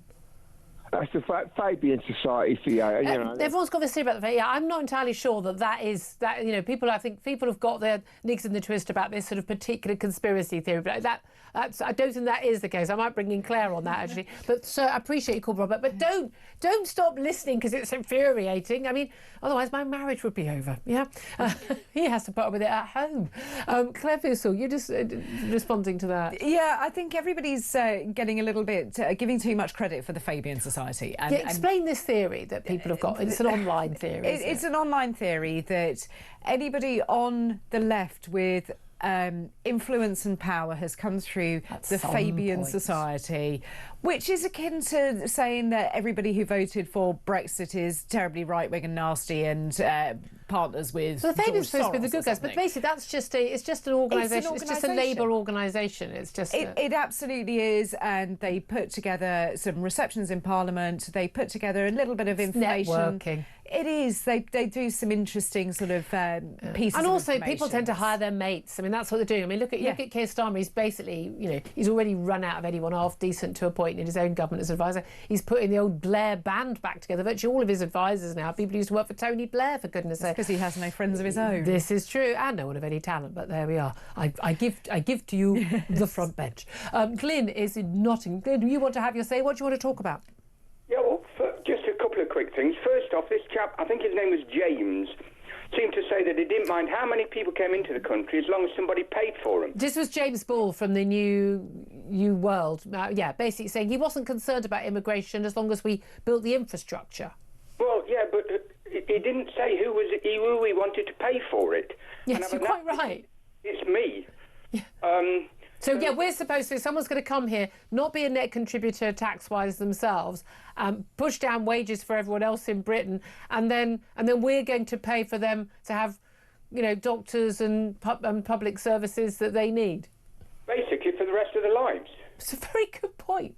You're right. You're quite right. But at the end of the day, all this can only come down to one man, and that's Mr. Starmer, because they always say judge a leader by the people he puts around himself. Yeah.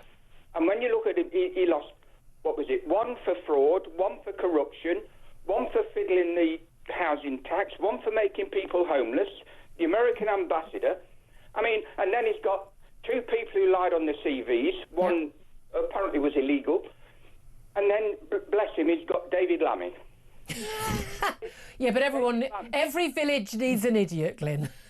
Yeah, but I believe in what Mr. Anderson said. But, you've got David Lammy, who thinks that Marie Antoinette got the Nobel Prize for Physics. Henry VII followed Henry VIII. Yes, he does. And bless him, that a bloke can have a cervix implanted. His celebrity master. If you ever want to cheer yourself up, go online and look up David Lammy Mastermind, because it's an absolute joy. Yeah, Glyn, I think you're quite right. Again, Keir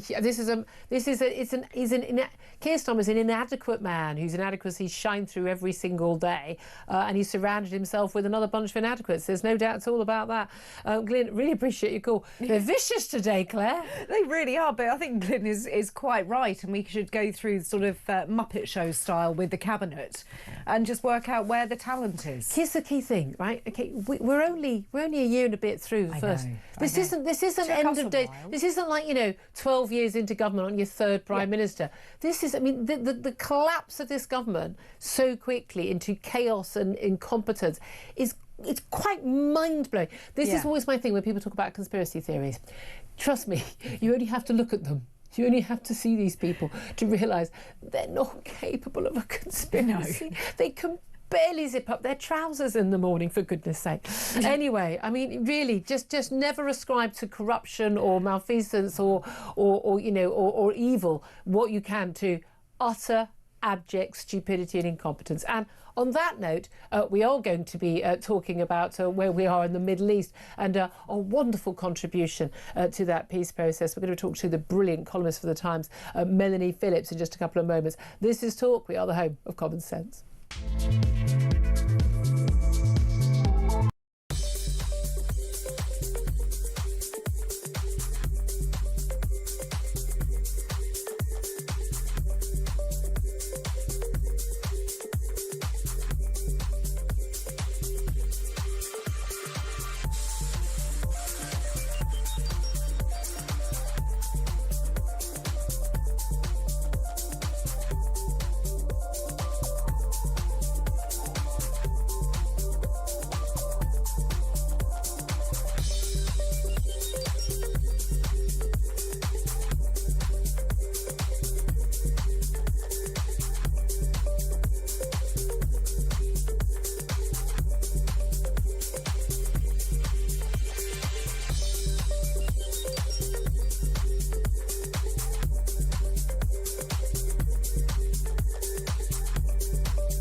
Across the UK, on DAB+, on your smart speaker, on your smart TV, and on your side.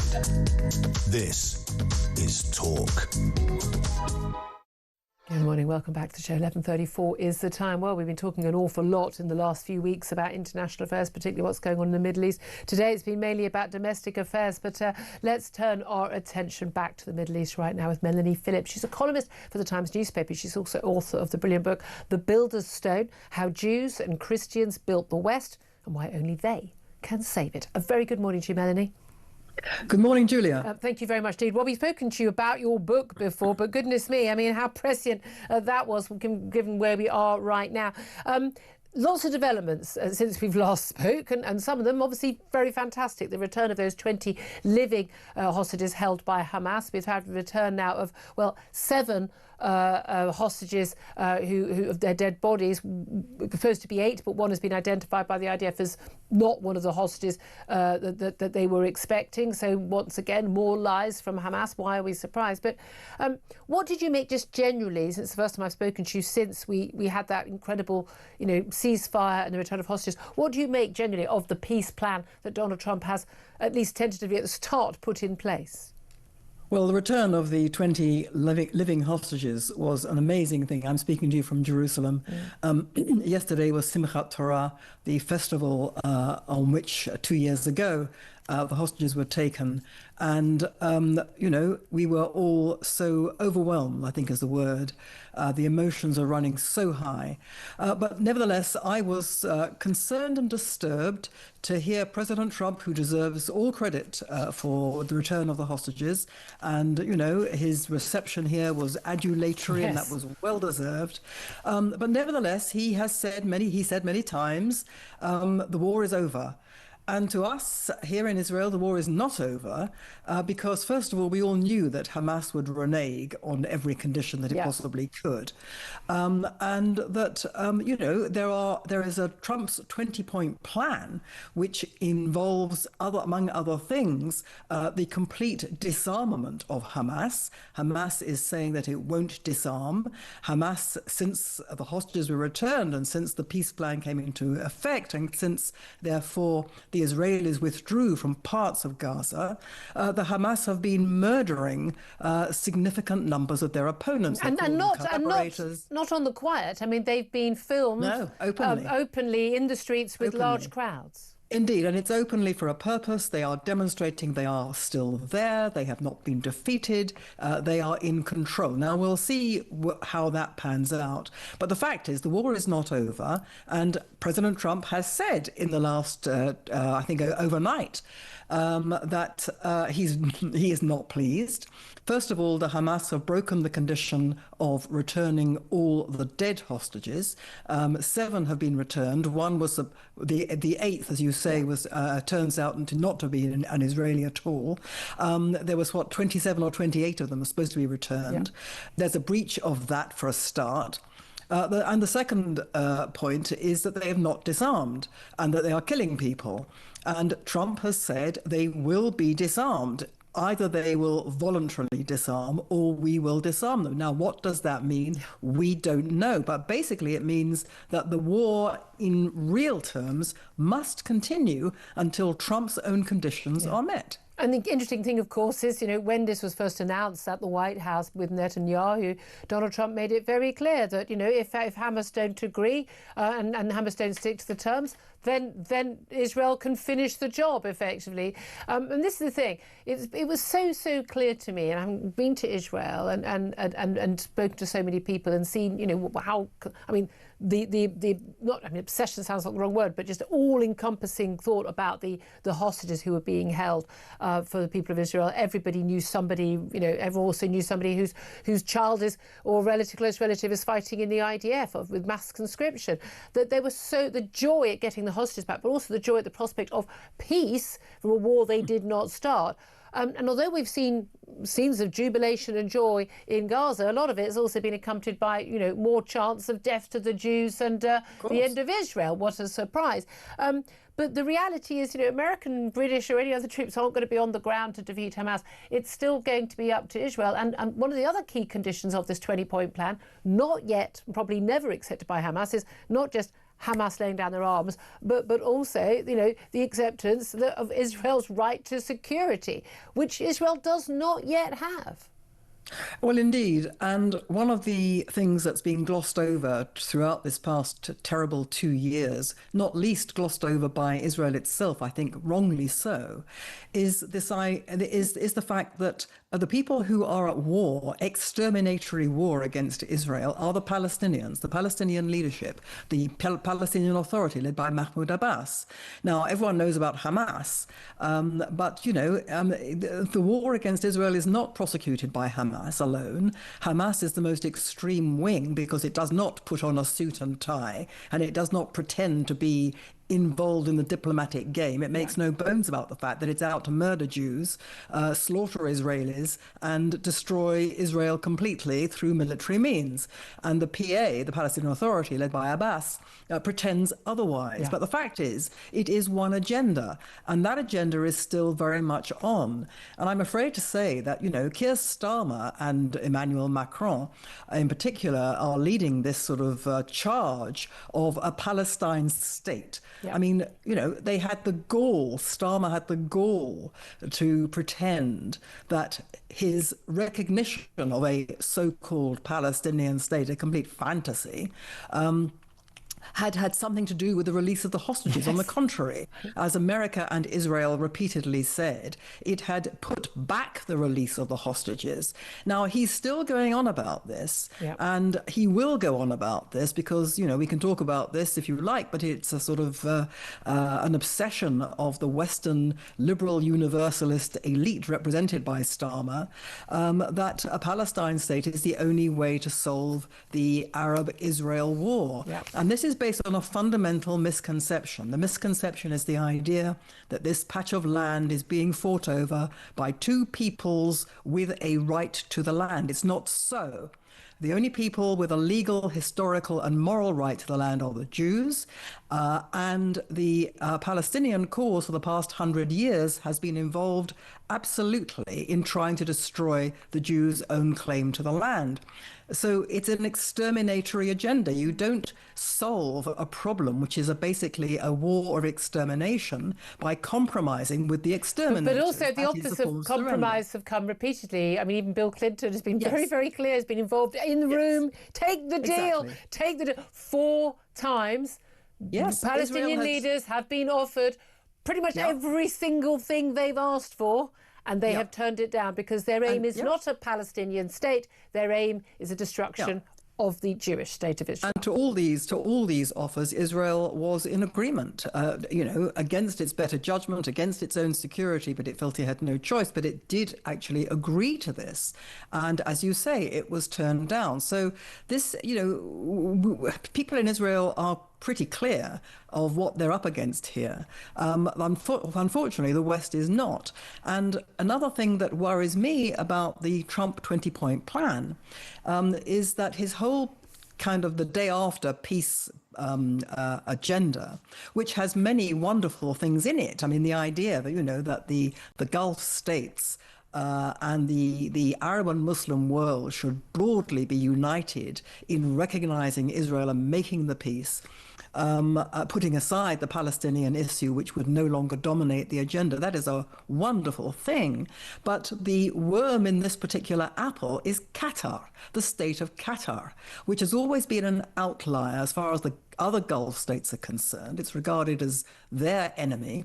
Qatar is the Muslim Brotherhood. Qatar is the state that has funded and supported and sheltered and advised Hamas and is still doing so. And Qatar is the state which, as the head of the Muslim Brotherhood, is the state that's most involved with subverting the West itself in order to be taken over by Islam. And as we know, Qatar has bought up huge amounts of Britain and of America and bought very large numbers of some of the most senior players in those societies to this infernal end of taking it over for Islam. Now, how can Qatar be part of a solution long term? And they've been treated throughout this as some sort of, a broker, as opposed to the people who were harbouring the leaders of the terrorist attack. And again, this is not how we treated, the Taliban when they harboured Al Qaeda back in 2001. It's not how any other country is expected to treat them. You talk about actually, the long term, basically the tentacles of Islamist fascist extremism.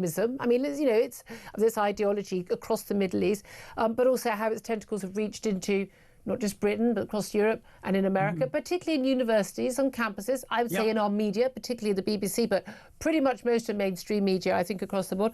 I just want to play you a quick video. You've no doubt, I'm sure you've seen this. This is of Samuel Williams. He was an Oxford University student. And this is one of the chants that he led at the latest supposedly pro-Palestinian march last Saturday. Have a watch and a listen. I don't want to yap for too long, but a chant that we've been workshopping in Oxford that maybe you guys want to join in. It goes, Gaza, Gaza, make us proud, put the Zios in the ground. Gaza, Gaza, make us proud, put the Zios in the ground. Gaza, Gaza, make us proud, put the Zios in the ground.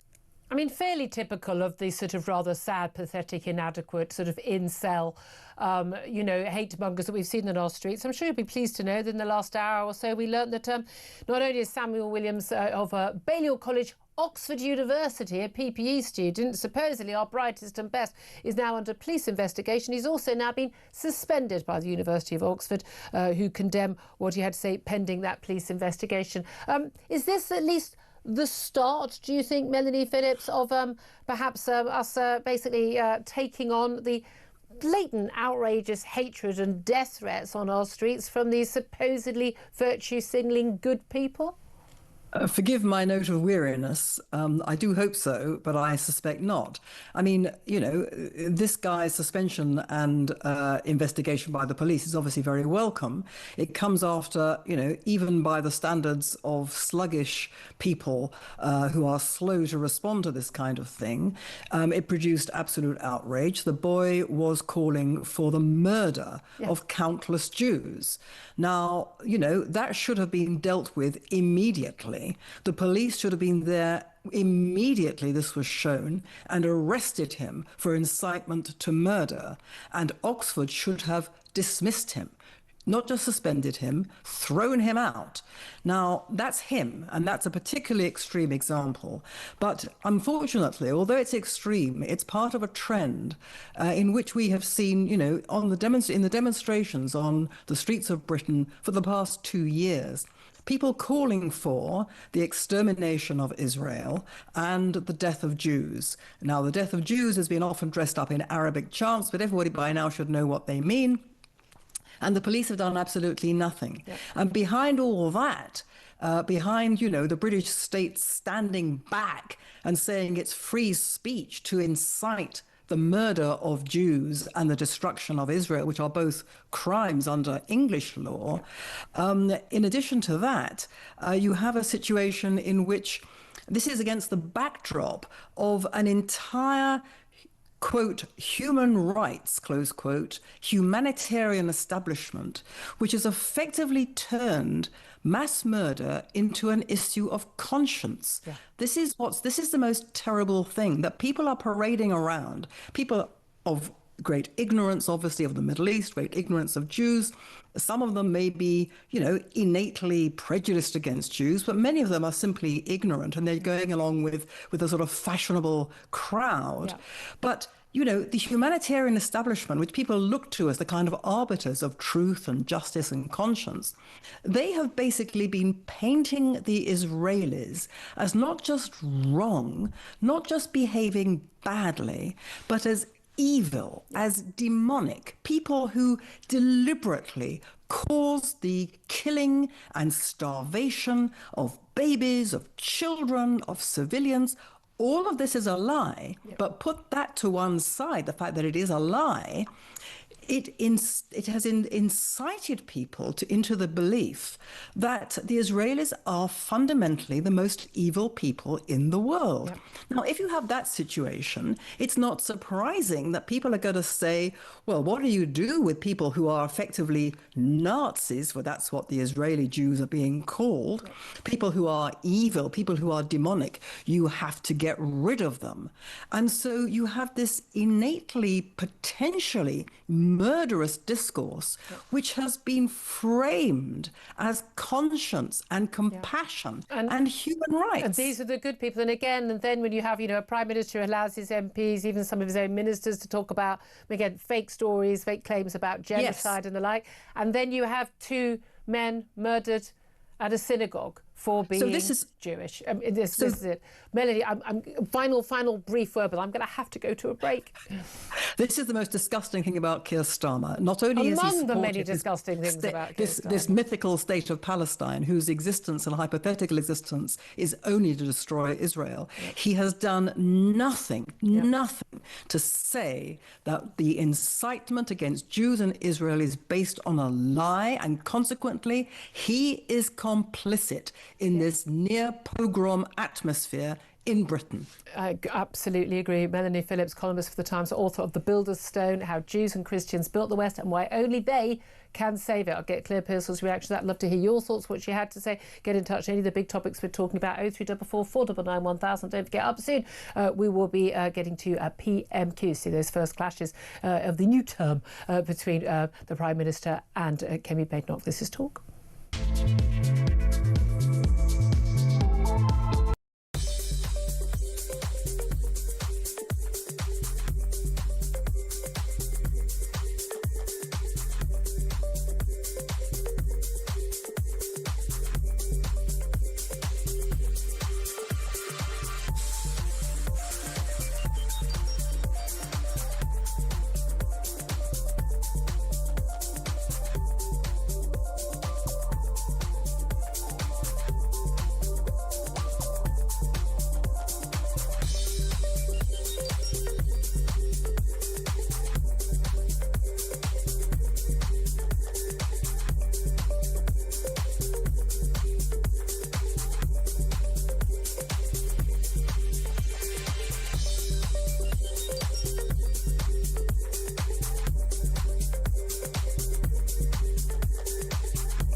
A group of women made a citizen's arrest. The person that they arrested was a man by the name of Mark Thurston, who is CEO of Anglian Water. These women, who are all part of this organisation called Citizens Arrest, surrounded him, held hands so that he couldn't escape. They're accusing him of up to 3 counts of public nuisance, focusing on environmental damage, illegal sewage spills, which pose a risk to the public's access to clean water, their failure to maintain equipment which leads to the spills, and mismanagement of funds following bill increases, and Thurston's bonus ban. Across the UK, on DAB+, on your smart speaker, on your smart TV, and on your side.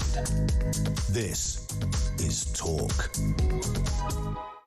This is Talk the Home of Common Sense. 11:53 is the time. Claire Pearce still with me, former Conservative government advisor. I have to say, I mean, I always find Melanie Phillips just so impressed. She's so clear. Yeah. The clarity is good. Now, you know, she doesn't play all softly. She's hard as nails. She's moved to Jerusalem. She's moved to Israel because she doesn't feel that Britain is a place, you know, as British born and bred, that she feels safe in. That is to me, and I know a number of people who've done that, people who are planning to do that, and she's quite right to point the finger at people like Keir Starmer, isn't she? She absolutely is, and I thought that last part of your interview with her, where she said the blame lies with Keir Starmer, he's not called any of this out. And he didn't call it out with Jeremy Corbyn as leader of the Labour Party. Absolutely. It's been a long ingrained problem in the Labour Party, but for her to feel so unsafe in the UK that she's moved back to Jerusalem, I think that's a real loss for the UK. Oh, absolutely. And again, she's not the only one, and she, you know, that's a terrible thing. In terms of where we are with what's going on in Gaza, I mean, Donald Trump was very, very, very clear yesterday. He said in the White House, if Hamas don't disarm, we will disarm them, and it'll happen quickly and perhaps violently. They know I'm not playing games. Well, who's we? Because he means Israel. But once again, Israel the IDF forces and the Israeli government, they will get blamed. Now, the absolute number one issue for Israelis in the last years has been getting those hostages home. Yeah. But the second big issue is making sure that October 7th can't happen again. Yes. Okay. Yeah. So and that involves Hamas being disarmed and not being controlled and having secure borders. Well, you can't do that if Hamas is just sitting there controlling best part of 50% of Gaza, executing anyone they like. They're running around. I mean, they've been in a war for 2 years, barely seen a uniform apart from when they're actually delivering hostages to the Red Cross. Now they're running around in their uniforms again. Well, of course they are, and I think that we would be incredibly stupid and naive if we thought that disarmament meant they would lay down every single weapon they had, because that isn't going to happen. It's never going to happen. They're always going to keep it. I'm a little concerned as to what Donald Trump means by we will, I'm not going to take this lying down, basically, we are going to deal with them. Well, he's not sending American forces. He's not, and it's going to be the IDF who have had to fend off Hamas attacks, plus also those from Houthi rebels and others. Yeah. They are the ones that take the flak, they are the ones that take the blame, they are the ones who are trying to keep the nation secure. But it doesn't matter how many times Israel... I see stuff on social media all the time about, well, Israel broke the last few ceasefires. No, after Hamas broke the terms of the ceasefire. I'm sorry, they've already broken the terms of the ceasefire by not returning the dead hostages. They said during the talks that we don't know where all the dead hostages are, but they certainly knew where more than 4 were. They only returned 4 on the day they were supposed to return them. I don't know how much patience people need to say. They don't know where all the dead bodies are. Well, okay, well then tell us whether. Okay, we'll send in diggers and you can get those bodies out. Yeah. The reason. There are 2 reasons why people in Israel want the dead bodies home. It's obviously getting the live hostages is far more important. Of course it must be. But one, they want to give their family members a decent burial because we know that the mutilation of bodies, live and dead, on October the 7th, people, the thought that we've seen, mums of children who've been killed, the need to, the victims, the Moors murderers, they want to give their child a burial, it's that. But also, crucially, that hope against hope that they may actually still be alive, and finding out in 10 years' time that they're still being held somewhere in a tunnel somewhere. I mean, being tortured. That's why they need to know one way or the other. And we did see, the mother who I spoke to last week on October the 7th, and her son, Tamir, his body was one of those that's been returned, and she didn't know whether he was dead or alive. Hamas would have known whether he was dead or alive, but they didn't let her know. I mean, it's torture. Hamas are playing games, which is what they were always going to do.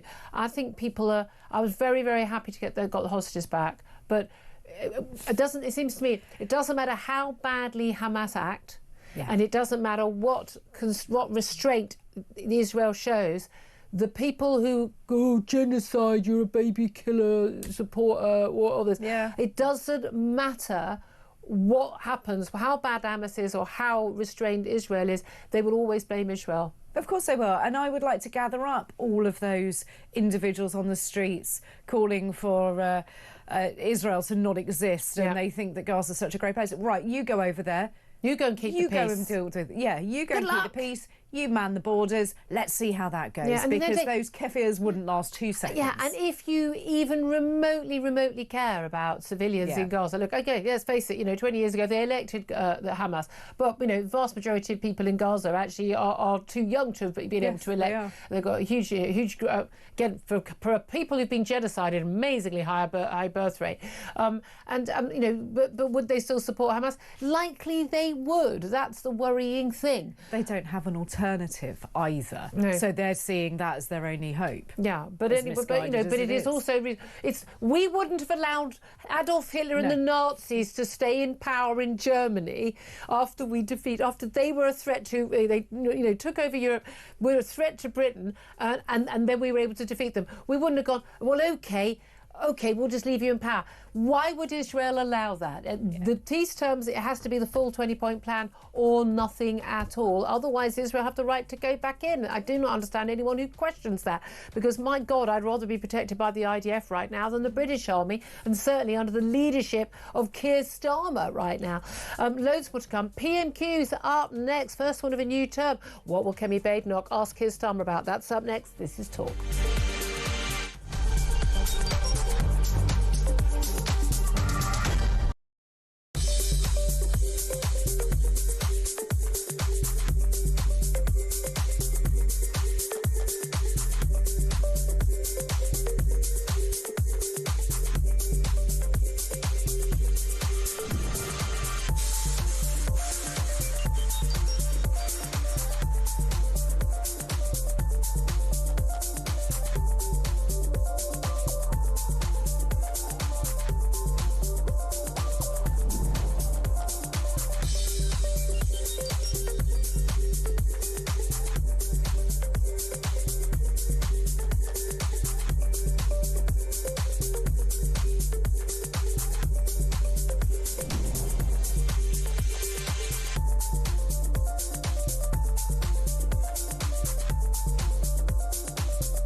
Across the UK, on DAB+, on your smart speaker, on your smart TV, and on your side.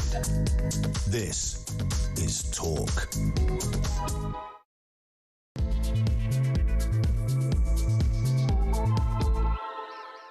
Good afternoon, welcome back to the show. This is Talk, the Home of Common Sense with me, Julia Hartley-Brewer, whether you're listening on DAB+ radio, on your smart speaker, watching on YouTube or on your connected device. Thank you very much indeed for joining me. It's been, if I say so myself, largely because of the guests and the calls, a rip-roaring show so far. If you've missed any of it, don't forget you can go to my YouTube page.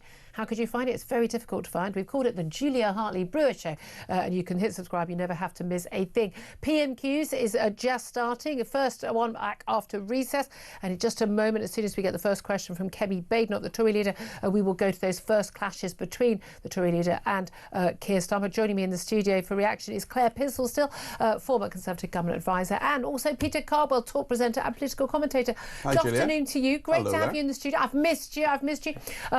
Keir Starmer's already on his feet answering always that rather pointless first question, and then the whole I've got meetings later today, blah, blah, blah, blah, blah. Lots to talk about. So we've got the economy, we've got immigration, what's going on in the Middle East, the China spy case. I have a funny feeling that Kemi Badenoch might do a little bit of Palestinian recognition and a little bit of China spy case. What do you reckon? I think so, certainly. The Chinese stuff, obviously, there's a statement yesterday, but there's a lot more to this, a lot of unanswered questions on why the Deputy National Security Advisor has been thrown under the bus on this. So and it does seem that every single time the government makes a statement about something, it's then completely questioned by anyone else in the know. So it's not going very well for them so far. Why are they protecting Jonathan Powell? That's what I want to know. Well, this is it. Jonathan Powell, of course, putting the Blair band back together, Claire Pearsall. Yes. He was National Security Advisor, I think, what was it? Wasn't he to Cameron Hall, but he was also, of course, way back when he was involved with the Blair government. He was Chief of Staff in the Blair government. Chief of Staff, yeah. He was. I mean, he's a hugely influential figure. But they clearly do not want this man to have to go because they've lost so many serious people, and yet the finger keeps pointing at him over pretty much everything that goes wrong in government. Because the finger also pointed at him over the Peter Mandelson debacle as well. So his hands are not clean, and as much as he's an experienced person in government, he's also made a fair few mistakes in that time. So I think that it will be interesting to understand why it is they're protecting him. What is it that he knows that nobody else wants to get out? And I suspect there is some pretty deep dirt going on. Yeah, there's definitely something going on. There's no doubt at all. Well, we've got Sir Lindsay Hoyle, the Commons Speaker, looking absolutely furious right now, giving someone a very, very big telling off. So we were still waiting for Kemi Badenoch to ask her first question. There's no doubt at all there's a lot of pressure, Peter, on the government right now. Immigration. We've got Shahbaz Mahmood, the Home Secretary, sort of a meeting of Balkan leaders today.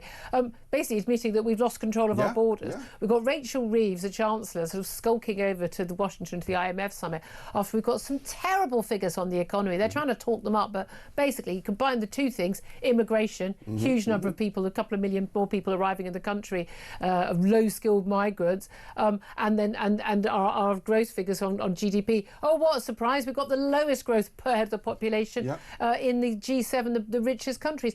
Things are not going in the right direction. And then she gives that interview this morning where she says she's looking at taxes. Taxes may well rise. It's not really a big surprise. Well, it's not. But then she gets on a plane and goes to America before she can be asked any further questions. But yes, it's the first admission. We all knew it was going to happen, but it's the first admission nonetheless that taxes will almost certainly rise. I mean, they will rise in 6 weeks' time. And the question is, will she break the manifesto pledge? Will Rachel Reeves in 6 weeks' time contradict Rachel Reeves of a year ago? That's my question, because the budget is going to be very, very brutal for her. And can her credibility survive if she does? What do you mean, can her credibility survive? Can any credibility that's left survive? Long. I mean, genuinely, it's actually embarrassing. I mean, you actually see her speaking, and I'm actually at the point, Claire, with Rachel Reeves, where I almost want to give her a hug. I mean, she's so bad and Don't so cry, useless Julia. and Don't so cry. in fact, don't cry. I do not cry.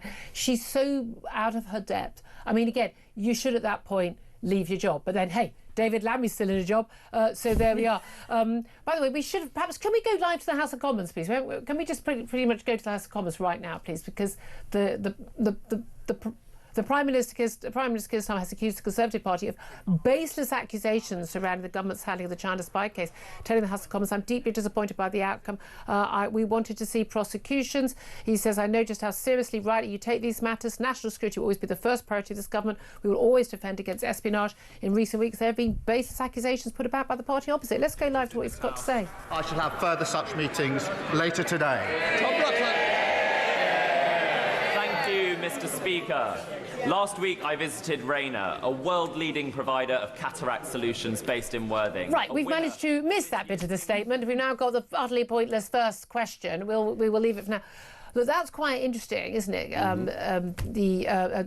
To you, Peter, that the Prime Minister's come out fighting like that.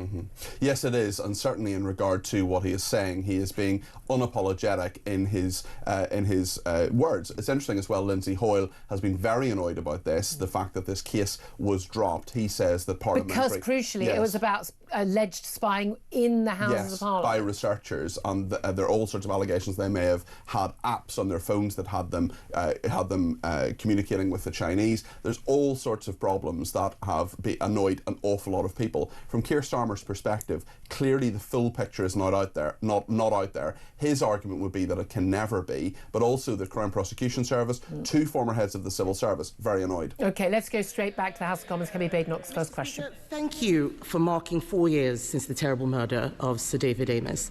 I know that the whole House will want to join me in remembering our former colleague. He is very much still in our hearts and minds.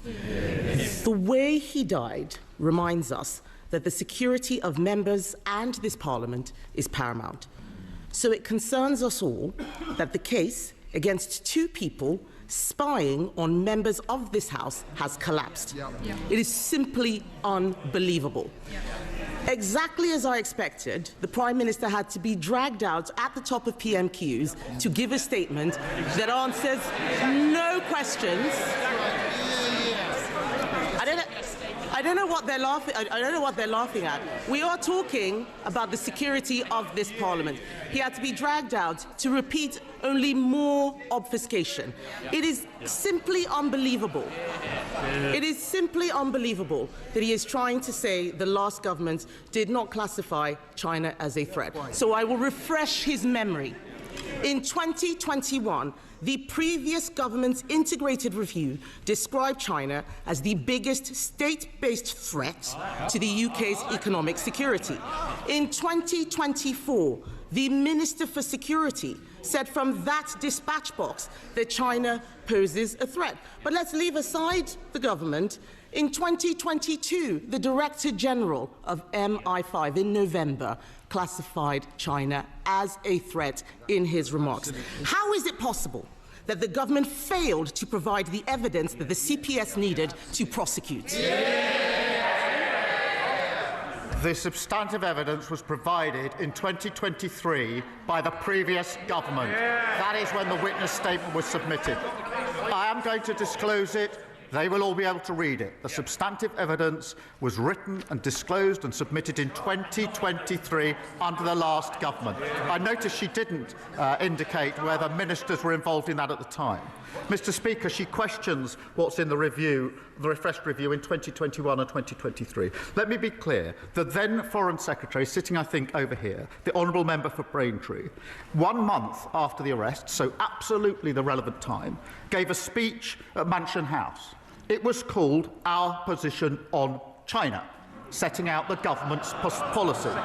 He said in that speech, summing up China as a threat in one word would be, his words, impossible, impractical, and most importantly, unwise. Foreign Secretary, Mr. Speaker, it wasn't just him. Mr. Speaker, the leader of the opposition was Business Secretary at the time. In September 23, the leader of the opposition said, her words, September 23, the relevant year, her words, we should certainly not be describing China as a foe.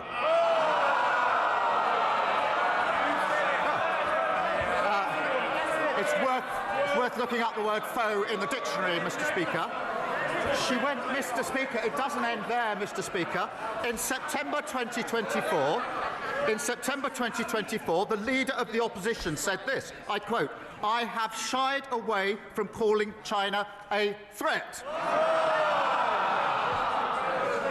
She is playing politics with national security. The Prime Minister can read the beginning of a quote. Let me finish that quote. At the end of that quote that he just read out, I did describe China as a threat. But this whataboutery that he is doing neglects the fact that those spies were charged under a Conservative government. They were let off under Labour. He has not answered any questions. On Monday, Mr. Speaker, on Monday, the Security Minister repeatedly told the House that ministers did not take decisions, that it was the Deputy National Security Advisor who had full freedom.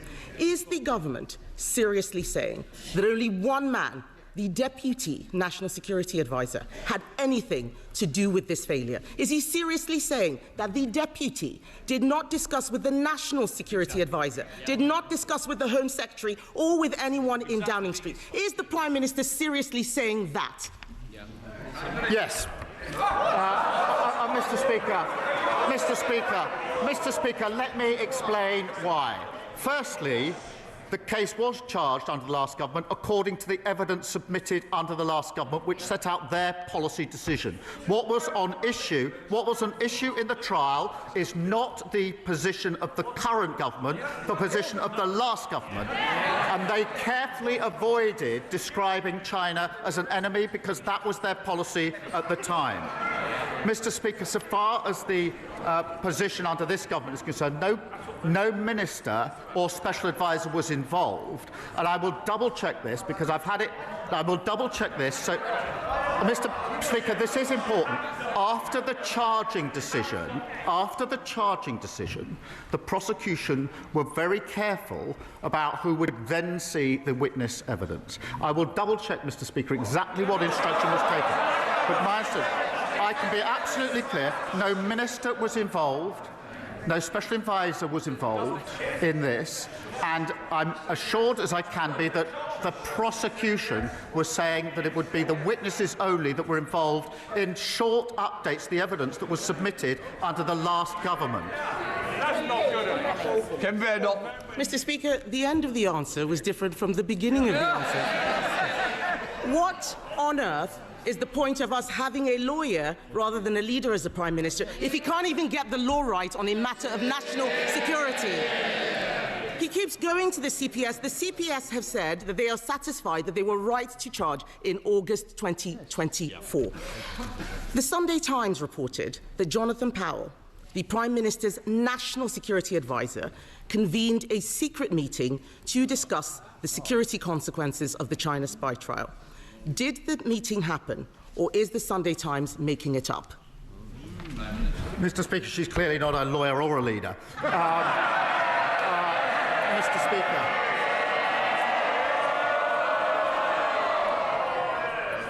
The problem for her is I do actually understand the law. I know what's got to be proven. I've also looked at the evidence. That was put in under the last government in relation to this case. There was a meeting in September. That did not involve the National Security Advisor discussing the evidence in any way, nor, Mr. Speaker, one further piece of evidence. The final statement in this case was submitted in August 2025. There was no further submission of evidence, one way or the other, after any discussion in September. This is a red herring, a completely scurrilous allegation made by the Leader of the Opposition. Mr. Speaker, the Prime Minister has now twice directly contradicted the words of his Security Minister. They cannot both be right. The chair of the Foreign Affairs Committee couldn't get any answers from the Security Minister. The CPS said that they were satisfied that the decision to charge the case in April 2024, not August, in April 2024, was correct on the basis of where the law stood at that time. This is a matter of fact. It is not a matter of what the previous government had thought. It is not a matter of it not meeting a legal test. It did. Something must have changed when the charges were brought and when the case collapsed. The charges were brought under us. The case collapsed under them. Can the Prime Minister tell us what changed and what collapsed the case? Mr. Speaker, I've said I will publish the witness statements in full. The whole House will then see exactly what was set out in 2023 in the substantive witness statement and exactly what was set out in the two supplementary witness statements, and she will then realise what she's just said is entirely baseless. Mr. Speaker, the CPS has said in the clearest terms that this prosecution was dropped because this government did not provide the statement they expected. Why should we believe a man who at the last Prime Minister's questions said he had full confidence in the best friend of a convicted paedophile. Forgive us if we don't trust a word he says. This all stinks of a cover-up. Given his statement earlier, will the Prime Minister publish today not just the government witness statements, but also the meeting minutes and all of the correspondence that he had with the CPS? Mr. Speaker, let me be clear. The only process I want to go through is in relation to some of the individuals in the statements to make sure they know it's coming out. I can assure the House there's no substantive delay here. I know it is of concern to a number of people, acute of concern to them. I will have the statements out in full. There is a bit of proper process I need to go through. The honourable member will understand why that's necessary. Then they'll be published in full. She asks about minutes, etc. There is a usual rules and process for government. But I remind her that the substantive issues in this case were discussed at meetings under the previous government. So they're asking me to disclose the discussions that they had in relation to the witness statement in the first place.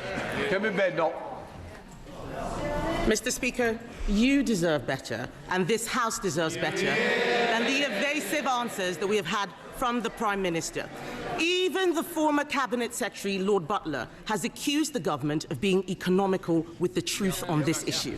The Prime Minister can't tell us why Jonathan Powell had a secret meeting, which the Security Minister said he had no involvement in the case. He can't tell us why his government did not provide evidence that China was a threat. I suspect those statements won't prove it either. He's blaming his civil servants. He's blaming the media. He's blaming the last government.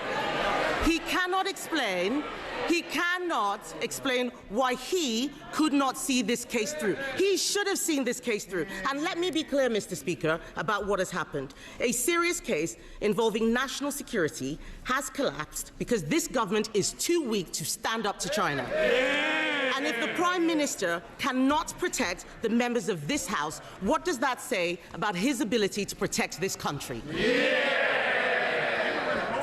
The case did not proceed because the policy of the past government did not meet the test that was necessary. That is the long and the short of it. Far from evading, I have said I will disclose the full witness statements that set out exactly what was in the witness statements, exactly what the subsequent statement says, and the allegation that somehow they were changed, that the first statement and the second statements are different, is completely and utterly unfounded. Mr. Speaker, it's a pathetic spectacle. Instead of taking responsibility for the fact they failed to update the law so this case could actually be... The review, Mr. Speaker, 2015 was the review into the legislation. They took 8 years to change the law. Had they done that more quickly, this case would have proceeded. It was their failure, and they're just slinging mud. Meanwhile, we're getting on, Mr. Speaker, with renewing our country, new planning reforms, online hospitals for waiting lists, new opportunities for young people. Labour's building a better future. They can't even come to terms with their past. Thank you, Mr. Well, Speaker. what a set of exchanges we just heard there between the Prime Minister and Kemi Badenoch. There really is no love lost between those two at all. It was entirely over all 6 questions from Kemi Badenoch. Lengthy questions, some lengthy answers as well in the middle there from the Prime Minister about the China spy case. Let me come to you first, Peter Carbell, talk presenter, of course, Claire Pearsall, former Conservative Government advisor, still with us as well. But Peter Carbell, I mean, it's an incredibly complicated story. We've got 2 men who've denied any allegations, being accused of basically working in Parliament, well, one working in Parliament and elsewhere, getting documents and handing them over to the Chinese. They've denied that. The case has collapsed. And the case has collapsed because, well, the opposition, many others, it appeared the Crown Prosecution Service, the current Director of Public Prosecutions, claims because the government didn't provide evidence that, well, China is a threat, because you can't be accused of spying for a foreign government threat if they aren't actually designated a threat. Labour claimed, Starmer has claimed, Security Minister, everyone within government has claimed, but that wasn't our fault. We couldn't provide any more evidence. This case was started under the Tories. The government, the last Tory government, didn't change the law soon enough, and we had no choice, not us gov. And as Kemi Badenoch's pointed out, they're blaming the last government, they're blaming civil servants, they're blaming the prosecution, they're blaming everybody. But did we learn anything new in those exchanges? Not really. I think the thing we have learned is that the statements are going to be published, and those will be poured over in great depth. Who met who, when, what was in the statements, where the statements changed, and then when they were in the public domain, what did they show and what were they based on? These are the statements that the Prime Minister announced this at the very beginning. These are the statements that were going to be presented to the Crown Prosecution Service. Here's the evidence that we have that this is an enemy state. Now, we've been told already by Dan Jarvis, the Security Minister, who was referenced by Kemi Badenoch a couple of times on Monday, that she pointed out the Prime Minister twice directly contradicted what he'd had to say. Explain where, it'd be helpful if you could explain that. But basically that they provided these statements, but it basically came all from one guy, Matthew Collins, Deputy National Security Advisor, a civil servant, not a special advisor, not a political appointee like his boss, the Jonathan Powell, working directly for the Prime Minister. And that basically there's this one guy, and he's just putting the evidence together. Where was the direct contradiction for a start? Well, certainly there was a big debate yesterday. There's a ministerial statement by Dan Jarvis, the Security Minister. There were no answers in regard to what's actually in the witness statements, what actually collapsed the case. We still don't know the exact answer there, and the statements should reveal that. In terms of the contradictions, there were also contradictions in regard to the Foreign Affairs Select Committee. Emily Thornberry, no great friend of Keir Starmer after he dumped her. She thinks she should have been a cabinet minister. She wasn't. She was trying to get answers on it as well. Some of the language Kemi Badenoch used as well, very, very interesting. There's no point in having a lawyer rather than leader when he can't keep us safe in a matter of national security. Having been in Manchester last week for a Conservative Party conference, I was a big Kemi Badenoch sceptic. I still am to some degree. But honestly, that speech last week and her performance at PMQ, she's come of age as a leader of the opposition. It was an incredibly impressive performance. But he, of course, to that line, Prime Minister replied, she's clearly not a lawyer or a leader. He's doing that sort of thing when he does that painstaking sort of, oh gosh, this is all a bit beneath me. Why are people questioning me? And he was like this over the free gear Keir. It's not a good look. It's not. It's very arrogant. It doesn't come across very well. But he's basically saying, look, we're going to publish these statements, the statement that was being made. The Kemi Badenoch also asked for basically, I want to publish the meetings, the minute meetings, for these meetings that were apparently not a big deal when we know they've been happening. Publish those, publish everything else. We're unlikely to see all of it, but do you think we learnt anything new? I mean, you can talk about who won and who lost, but this is actually about, as Kemi Badenoch pointed out, a very, very serious national security issue. This isn't over whether someone paid their stamp duty or not. Yeah, I mean, it is a really serious issue. It is a very complicated process. There are a lot of moving parts on this, but essentially, no, today we've learnt nothing new. But what we have learnt is the Prime Minister putting out there that no minister was involved in any of this. Or special advisor. Now, I think that is going to come back to haunt him, because you are telling me that the fate of a country and national security rests on one person, one unelected individual who you've thrown under a bus. It's all his fault that the country is run in a bubble. Because I, for one, know that's not true. Don't believe it, and neither is anyone else. But also, again, this demand, we'll publish the minutes of the meeting so that as Kemi Badenoch pointed out in her third question, the Sunday Times reported that Jonathan Powell, his political appointee, special advisor and national security advisor, had a meeting in September, just last month, about this case, and Starmer basically admitted that there was a meeting. That's the first time we've known for sure there was a meeting, but he's claiming that none of the substantive details of that case were discussed. There was a meeting not discussing evidence in any way. He called this a red herring, a scurrilous allegation.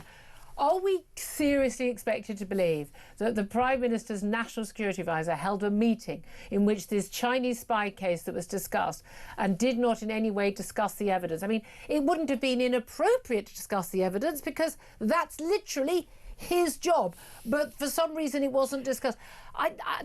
That's just not going to hold, it's is not it, going to hold. Peter? I think it's a major blunder for him to have said that to Parliament. I think there are a number of things he said in Prime Minister's questions that are going to come back to haunt him today, but particularly on Jonathan Powell. He's trying to protect This is Jonathan Operation Powell. Save Jonathan Powell. That's what this is. That's what all of that was. What photographs does Jonathan Powell have in his safe that we need to know about? Well, we've seen this before. We've seen people from the Blair era Peter Mandelson, Yeah. for example, who they've tried to save, to a lesser degree Tony Blair in regard to the Gaza stuff, where they've tried to protect these people. It hasn't worked out for them. They've gone too far in all of this. Peter Mandelson, of course, a big mentor of Morgan McSweeney, Yeah. the Chief of Staff at Downing Street, Jonathan Powell as well. They're really... Keir Starmer needs to be ruthless in this, and he's got a blind spot, certainly when it comes to Jonathan Well, Powell. he's ruthless, but again, he knows that it's actually damaging to him to lose. I mean, how many close members of staff and cabinet ministers can anyone lose in the first, 18 months of being in power? But this is the crucial thing: is we know Jonathan Powell. He's a serious player. He's a serious. The idea he wouldn't have been involved in such an important, high-profile case, front page of newspapers, is risible. It's a joke. They're treating us like we're fools. Now he'll think probably, Prime Minister, well, I'm not publishing these minutes of this meeting. These are private minutes, private meetings. Here's the thing. There will have been civil servants these meetings. We've already had 2 former cabinet secretaries in recent years come out and defend this Matthew Collins, this the Deputy National Security Advisor who's been thrown under the bus. Apparently very well respected, very well liked, and basically don't try and blame your civil servants, which is basically what Keir Starmer often tries to do. They're not going to like that. We've seen them leaking when they've got a grudge against, a Brexiteer minister like, Priti Patel at the Home Office. We're used to work, Claire Pearsall. Come on. The idea that those meetings, those minutes are not going to slip out somehow, I think, good luck with that, PM. I think you will see pieces of information coming out. And I also think that Keir Starmer will probably get round all of this by some of these minutes being quite heavily redacted. You can see the sort of front page black. of the Sun now. Yes. For reasons of national security, we cannot show you. Yes. Well, indeed. So I don't suspect that we will know everything, and I don't suspect we'll know it quickly. No. There was a nice little moment before we go to a break where the Prime Minister, responding to accusations that Kemi Badenoch said early on, look, the previous government, you're blaming the previous government, and later on she says, and the media and the civil servants, but you're saying we didn't designate China as a threat, and that's why these charges brought at a time when China was not officially designated as a threat is our fault. But she's pointed out that actually there's plenty of evidence. The Director General of MI5 and others in 2022 referring to China as a threat. Prime Minister responded saying the Foreign Secretary James Cleverly at the time had said we should basically not describe China as a threat and not describe it as a foe. He even quoted Kemi Badenoch, then Business Secretary, saying I've shied away from calling China a threat, and then saying she's playing politics with national security. Kemi Badenoch flashing straight back with actually the end of that quote was, which is why it's a big deal that I am now calling China a threat. I mean, again, Prime Minister shouldn't say something like that if he doesn't know what the end of the quote is. That again, we know he doesn't read his... It's the lack of professionalism, it's the lack of killer instinct. And actually, just a very small point, both Claire and I have worked in government, taking on the civil service, attacking the civil service in public, what we both know is that there are a heck of a lot more of them than there are of the political and they know class. where the bodies are buried. But also, here's the other crucial thing is one thing the public was that if Reform get elected, you know what, you're going to have to take on the blob, and you're going to have to take on the civil servants because you're going to do what you've been given a mandate from the general public to do. Keir Starmer hasn't got a mandate to basically save his own neck and his advisor's neck by throwing the civil service under the bus. As Kemi Badenoch said at the end, these are evasive answers. He's blaming civil servants, the media, the last government. This is a government that's too weak to stand up to China. If you can't protect members of this House, MPs faced with a spying threat, how can you protect this country? Prime Minister says it was a pathetic spectacle. Was it a pathetic spectacle? I don't think it was a pathetic spectacle at all. I think Kemi Badenoch was asking a lot of very reasonable questions that we should have answers to. I think that's what she was doing. She was doing her job. She was opposing the government, and she was making clear that this has to be out in the open. Not all of it perhaps can be because of national security, but most of it can. And there are some basic inherent contradictions. It is very, very rare for 2 former heads of the civil service to essentially accuse the government of lying, and another one, Lord Butler, to criticise them as well. Absolutely. Claire Pearsall?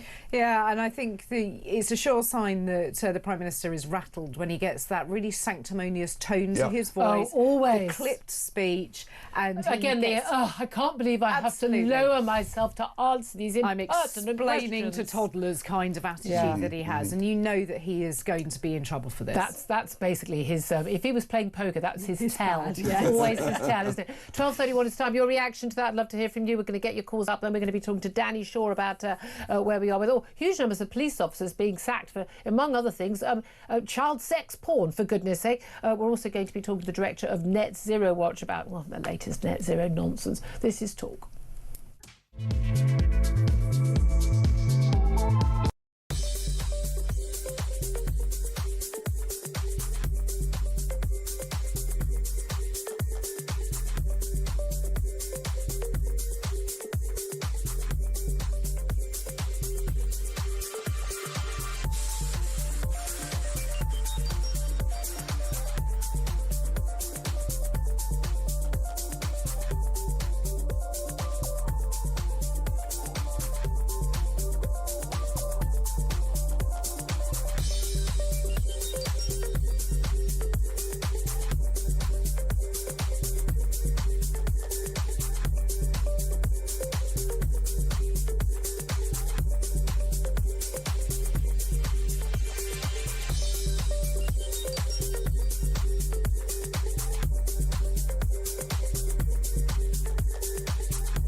A group of women made a citizen's arrest. The person that they arrested was a man by the name of Mark Thurston, who is seen... Vocabulary and word choice, Sarah Pochin.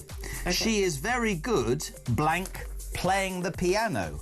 Do you think it should be in playing the piano, on playing the piano, or at playing the piano? She'll start for 10, no conferring. Sarah Pochin? Can you actually believe this nonsense? This is true. That's not really She's very good in playing the piano. What do you think the answer is? In, on, or at? Across the UK, on DAB+, on your smart speaker, on your smart TV, and on your side. This is Talk.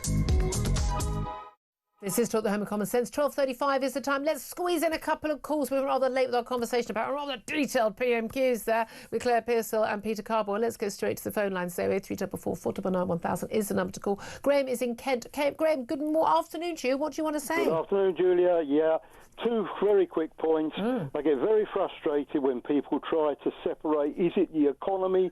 Is it the migration situation? They're all linked. Yeah. And we really shouldn't be sort of asking experts, well, about the economy. They're all linked, and they're, you know, and this... All right, we were told we needed mass immigration because it would boost our economy, and our economy goes up a little bit, but not per head of the... because we've had so many immigrants. What a surprise. That's quite true. And the other thing is, I've seen Prime Minister Question Time today. Kemi Badenoch has had some cut through with this guy Starmer, who obfuscates, and obviously he's very close to the truth on a few occasions. What I'd like to say is she's got to get a lot better in her job. The reason why I've negotiated with people across the country, she's got to be able to get him to take him off script, which he can't do. And the second thing is she's got to rough him a bit more. He doesn't like criticism. You see his face, and that's what I expect the leader of the opposition to do, because she's had plenty of opportunity to do this.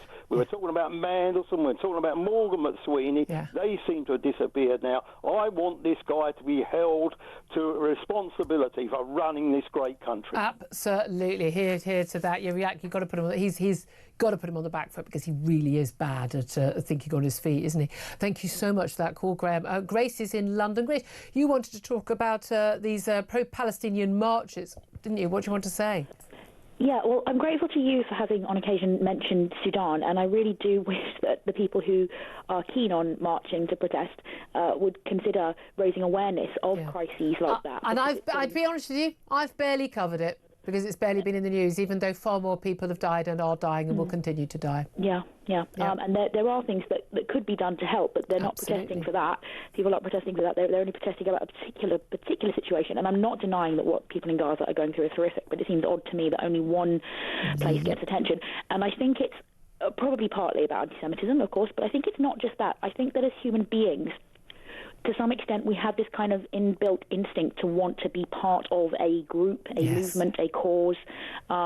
It's kind of quasi-religious. I mean, for me, a part of the reason I attend church is that I found that the evidence for God to me seems to be compelling. But people also go to church partly because we feel good when we're part of a community. Yes. And I think that in our secular society now, people are looking for that in other places. Yeah, young people, whether it's climate change, and then it was the trans movement, and now it's pro-Palestinian. And it's about we're the good people, we're on the right side, we're all together, and we've got a cause, and we can feel passionate about something.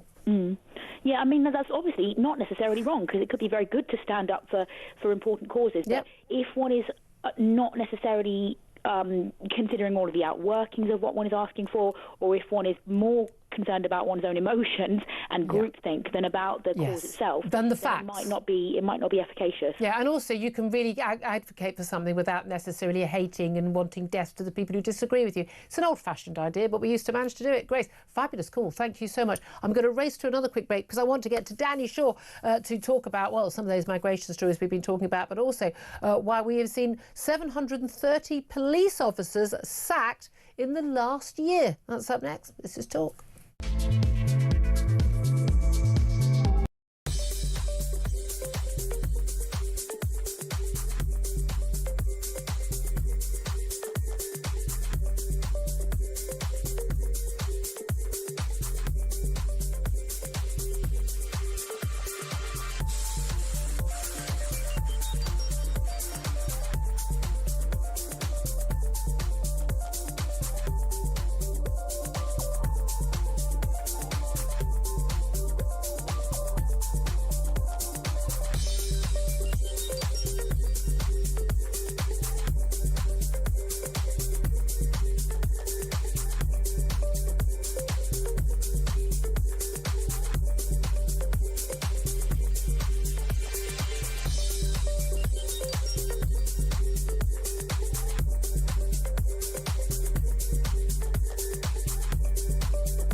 across the UK.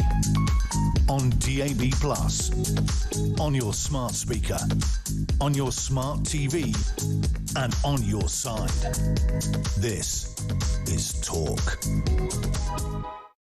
Good afternoon, welcome back to the show. 12:41 is the time. Let's get straight to Danny Shaw. He's a Home Affairs commentator. And Danny, thank you for waiting on the line. We have rather overran with our conversation about a very heated PMQs, but so much to talk to you about. Thank you for joining us.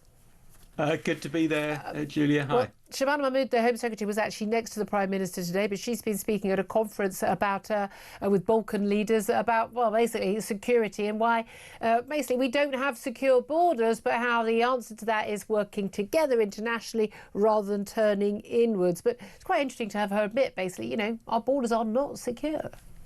Yeah, I thought that was a very interesting statement from Shabana Mahmood. And I think what she is doing is trying to kind of lay the ground as the new Home Secretary, sort of setting out what the failings are and admitting the problems. You can't try and tackle the problems unless you acknowledge, you know, that they exist and that what they're causing. And I think it's a different tone to Yvette Cooper, her predecessor.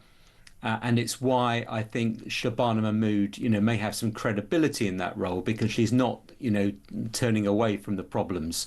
And she completely gets how if you can't control the borders, if you see every week hundreds of people turning up, you know, on the shores of Dover and so on, people look at it and say, well, you know, our borders are insecure, they're porous, and then we have to accommodate these people for months, if not years, while we determine if they're genuine asylum seekers or not. So I think correct to sort of lay out the challenge for her over the coming months is to try and make some inroads in those numbers and to turn that talking shop of European leaders, the Western Balkans, invited to the summit today and so on, turn that into action rather than just talk. Well, that's the thing. But I think the public have done with talk, haven't they? And it's two interesting stories related to both legal and illegal migrants. It's interesting. We've got illegal migrants, front page of the Sun, £260 million Serco deal for some centres for basic deportation centres near Gatwick, where basically these people are getting free arts and crafts lessons, IT lessons and English lessons before we try and deport them. I'm not quite sure why these people need English lessons. We're booting them out of the country. And at the same time, when it comes to legal migrants, we now know extraordinary stats regarding 1 in 6 universal credit claimants are migrants who've come to this country, largely EU migrants who are here completely legally, came here before Brexit and been allowed to stay and registered. But again, we've been told for years and years and years that mass migration is good for the economy. But if you've got 1 in 6 universal credit claimants are largely not working who are from abroad, that suggests to us that's not really the case. Well, immigration, you know, went out of control under the previous government. We know that from the figures. And, you know, our infrastructure couldn't cope. Resources can't cope with that. GP surgeries, schools, hospitals, etc. And communities feel that, you know, if they're struggling and if they can't get houses, social housing, then they see people coming into to where they live, then that becomes an issue.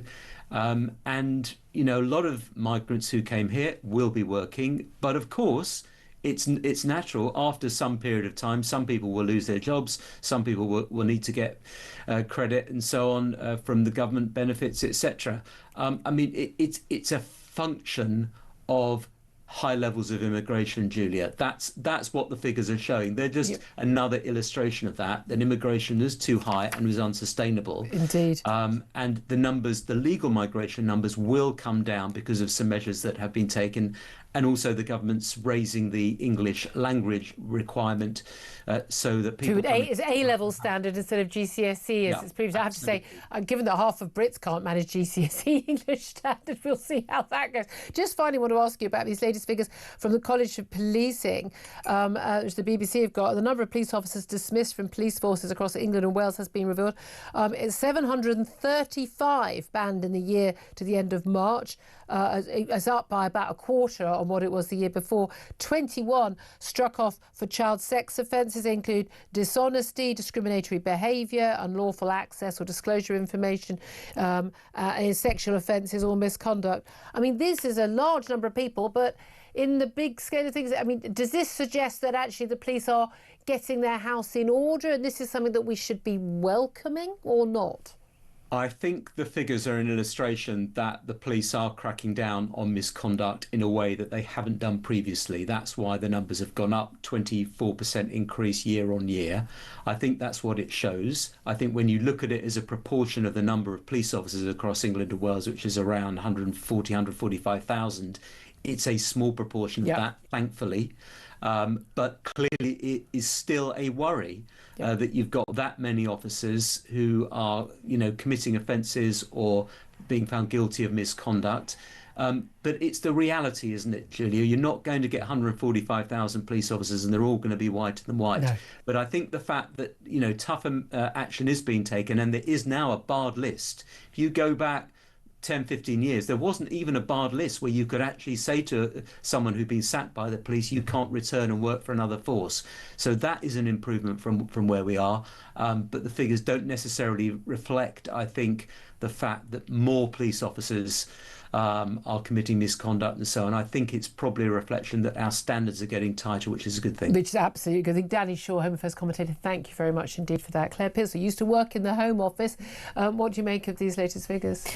I mean, it's always a worry when you see anything to do with police officers committing heinous crimes like that, because they should be Wayne the ones, Cousins onwards. Absolutely, they should be the ones upholding the law. But I think Danny's right. It does show that the police are trying to get ahead of the game. They are trying to sort out their own house before they sort out everyone else's. Here's one other thing, just it comes down to this sort of brief. The government still hasn't managed to find anyone to chair this National Grooming Gangs inquiry. 4 months ago it was announced and we still don't have anyone, or even to head chair it, or even the terms of the investigation still being discussed by, we're told, a panel of stakeholders, including survivors of abuse. I mean, if you can't find anybody, I'll do it if you want. As I say, I'll volunteer. I'll help set up the terms of reference. I've dealt with inquiries. How is it this hard? It isn't. It isn't that hard. I just wonder if they're approaching people who they feel will be good for it and they have turned them down. They're approaching people who they think are not going to basically hang Labour out to dry for the fact that it was Labour councils that largely allowed this to happen. And that's the reality. Tories as well, but Labour councils in particular. We'll see. I'm sure we'll talk about that another day, sadly. 12:48 is time. Let's take a quick break. And then we're going to talk about why Ed Miliband has approved the biggest solar farm yet in this country, despite concerns that the panels are made using slave labour in China. Oh, but remember, they're the good people. This is Talk.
Vocabulary and word choice, Sarah Potion.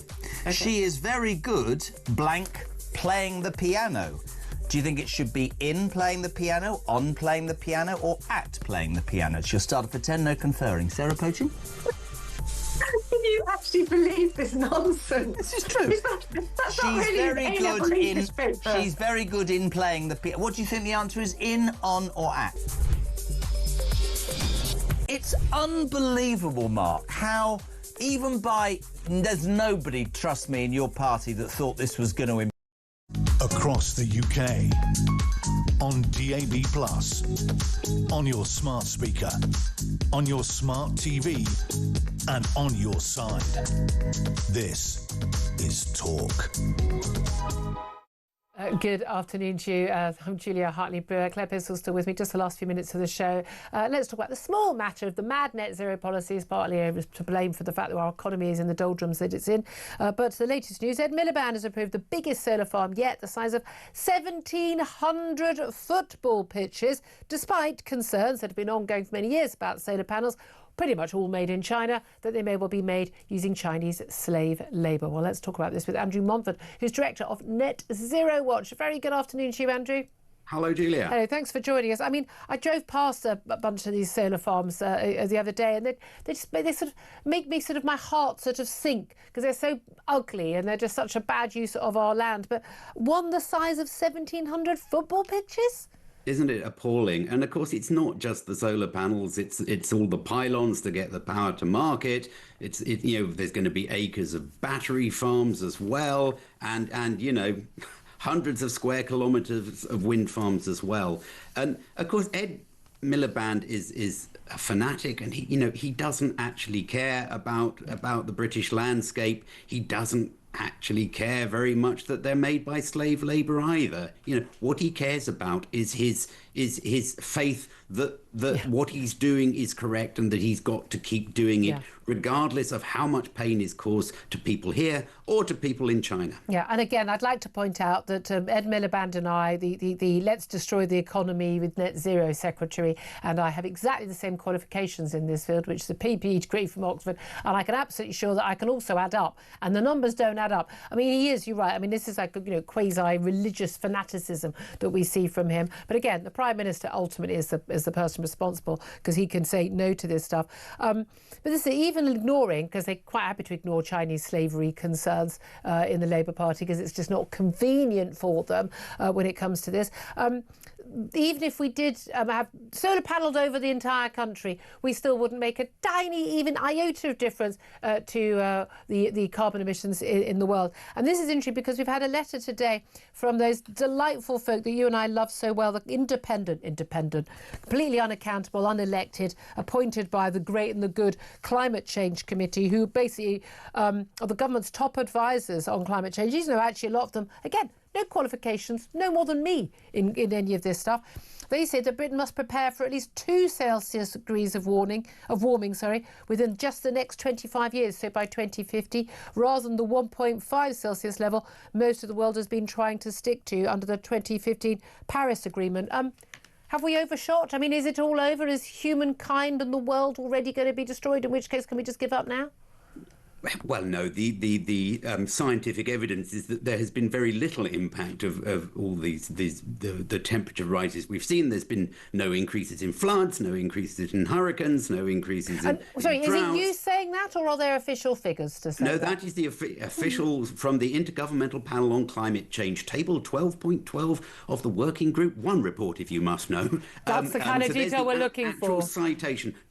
People should go and look at that table. It's really interesting. Essentially, there is, for almost every meteorological and climate phenomenon you care to mention, they cannot detect a significant increase at all. So the idea that we're in some sort of a climate emergency it's a fairy story put about to frighten people. This is what religions do, if you like. You talked about Ed Miliband being part of a quasi-religion. This is what they're doing. They're trying to frighten people, and that way you can get them to do what you want. Well, indeed, except people have woken up. I mean, and also, you've got, the Tory party now following the footsteps of the Reform Party, basically going, we're not really going to be playing along with this anymore. They play a little bit of, play a few words along the way, but they don't really think this is going to fly. But here's the reality, though. I mean, look, we are coming out of a mini ice age, aren't we, from a few hundred years ago? So we are going to be getting slightly warmer. But the evidence, of course, is that even as the planet does get very, very tiny, slightly bit warmer, it is actually greening our planet,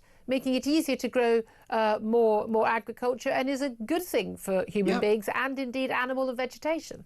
Absolutely, the Earth has been greening, and you can go and look at the UN data on crop yields. They're still going up. If we're meant to be in a climate emergency, they should be going down, but they break records almost every year. Now, people will say, but that's science. And I go, well, yes, it is science. It means we're adapting to climate change extremely well. There is no problem there at all. Yeah. You're right though. I think this is coming to an end now. I think we can see that the writing is on the wall for the net zero fanatics. They know it's over. Electricity bills, power bills don't need to go up for much longer for there to be utter chaos. And at that point, we will turn around. I'm sort of encouraged that we now have both Reform and the Conservatives talking about, maybe we should be ripping up these contracts. Reform have said they will rip up any new subsidy contracts given to wind and solar farms. That's great. That bubble's going to burst. Conservatives say they're thinking about it. So, I hope that this great big solar farm that Ed Miliband has just authorised, even with that authorization, we hope that the investors will just go, this is not worth the risk. We will be closed down. We'll lose our shirts, and that they'll walk away now. Indeed. And that will be very good for consumers. Well, it is people like you and Net Zero Watch who've been putting out that information and providing that very, very rare counter to the, abject nonsense that gets spouted on most of our mainstream media on this subject. Andrew Montfort, Director of Net Zero Watch, thank you so much. Of course, we're all in the pay of big oil. Honestly, I don't have time to do my show these days. The amount of checks I'm having to cash for big oil, big pharma, obviously, and big Israel. I genuinely, I don't even know why I bother coming to work anymore. I'm just so awash with all those checks for having views based on facts. Yeah. Old-fashioned, Claire, still old-fashioned. Yeah, I think my bank manager wants to know where all those receipts are because I've not seen any of it. On the Israel thing, I do keep asking. I've been told it's 7,000 shekels, or is it $7,000 or £7,000? Because one is £7,000, one is a couple and a half, one's like £2,500, and one is really £1,000. I'd rather be paid in pounds. Yeah. Are you allowed to request that when they're paying it? I think you should. I'm just saying, I just want to check those things. Anyway, my God, you never know these people. I am joking. But anyway, Ian Collins is here. He's also on the payroll. Ian Collins is here to tell us what's happening on his show. Do we get paid for this? I didn't Apparently. It never happened. I know, I keep waiting for these sodding checks to arrive. That's an invoice I better put in. Don't be so down on the whole kind of CO2 thing. The heat in this studio is like, each day it gets hotter. That's because Claire I'm just saying. We have the joy of the studio. It's great when you can have the aircon on full when it's very, very hot. But the studio basically alternates between being about roughly 30 degrees and about 15. So I know this is like an inside story, but and it's not much of a scoop, frankly. But when you leave, obviously I turn it down. An hour later, there's a polar bear in the corner. It's absolutely I once did a show some while back when the aircon got stuck on full, and I'd been up since 4:30, and I had to wear my puffer jacket on air.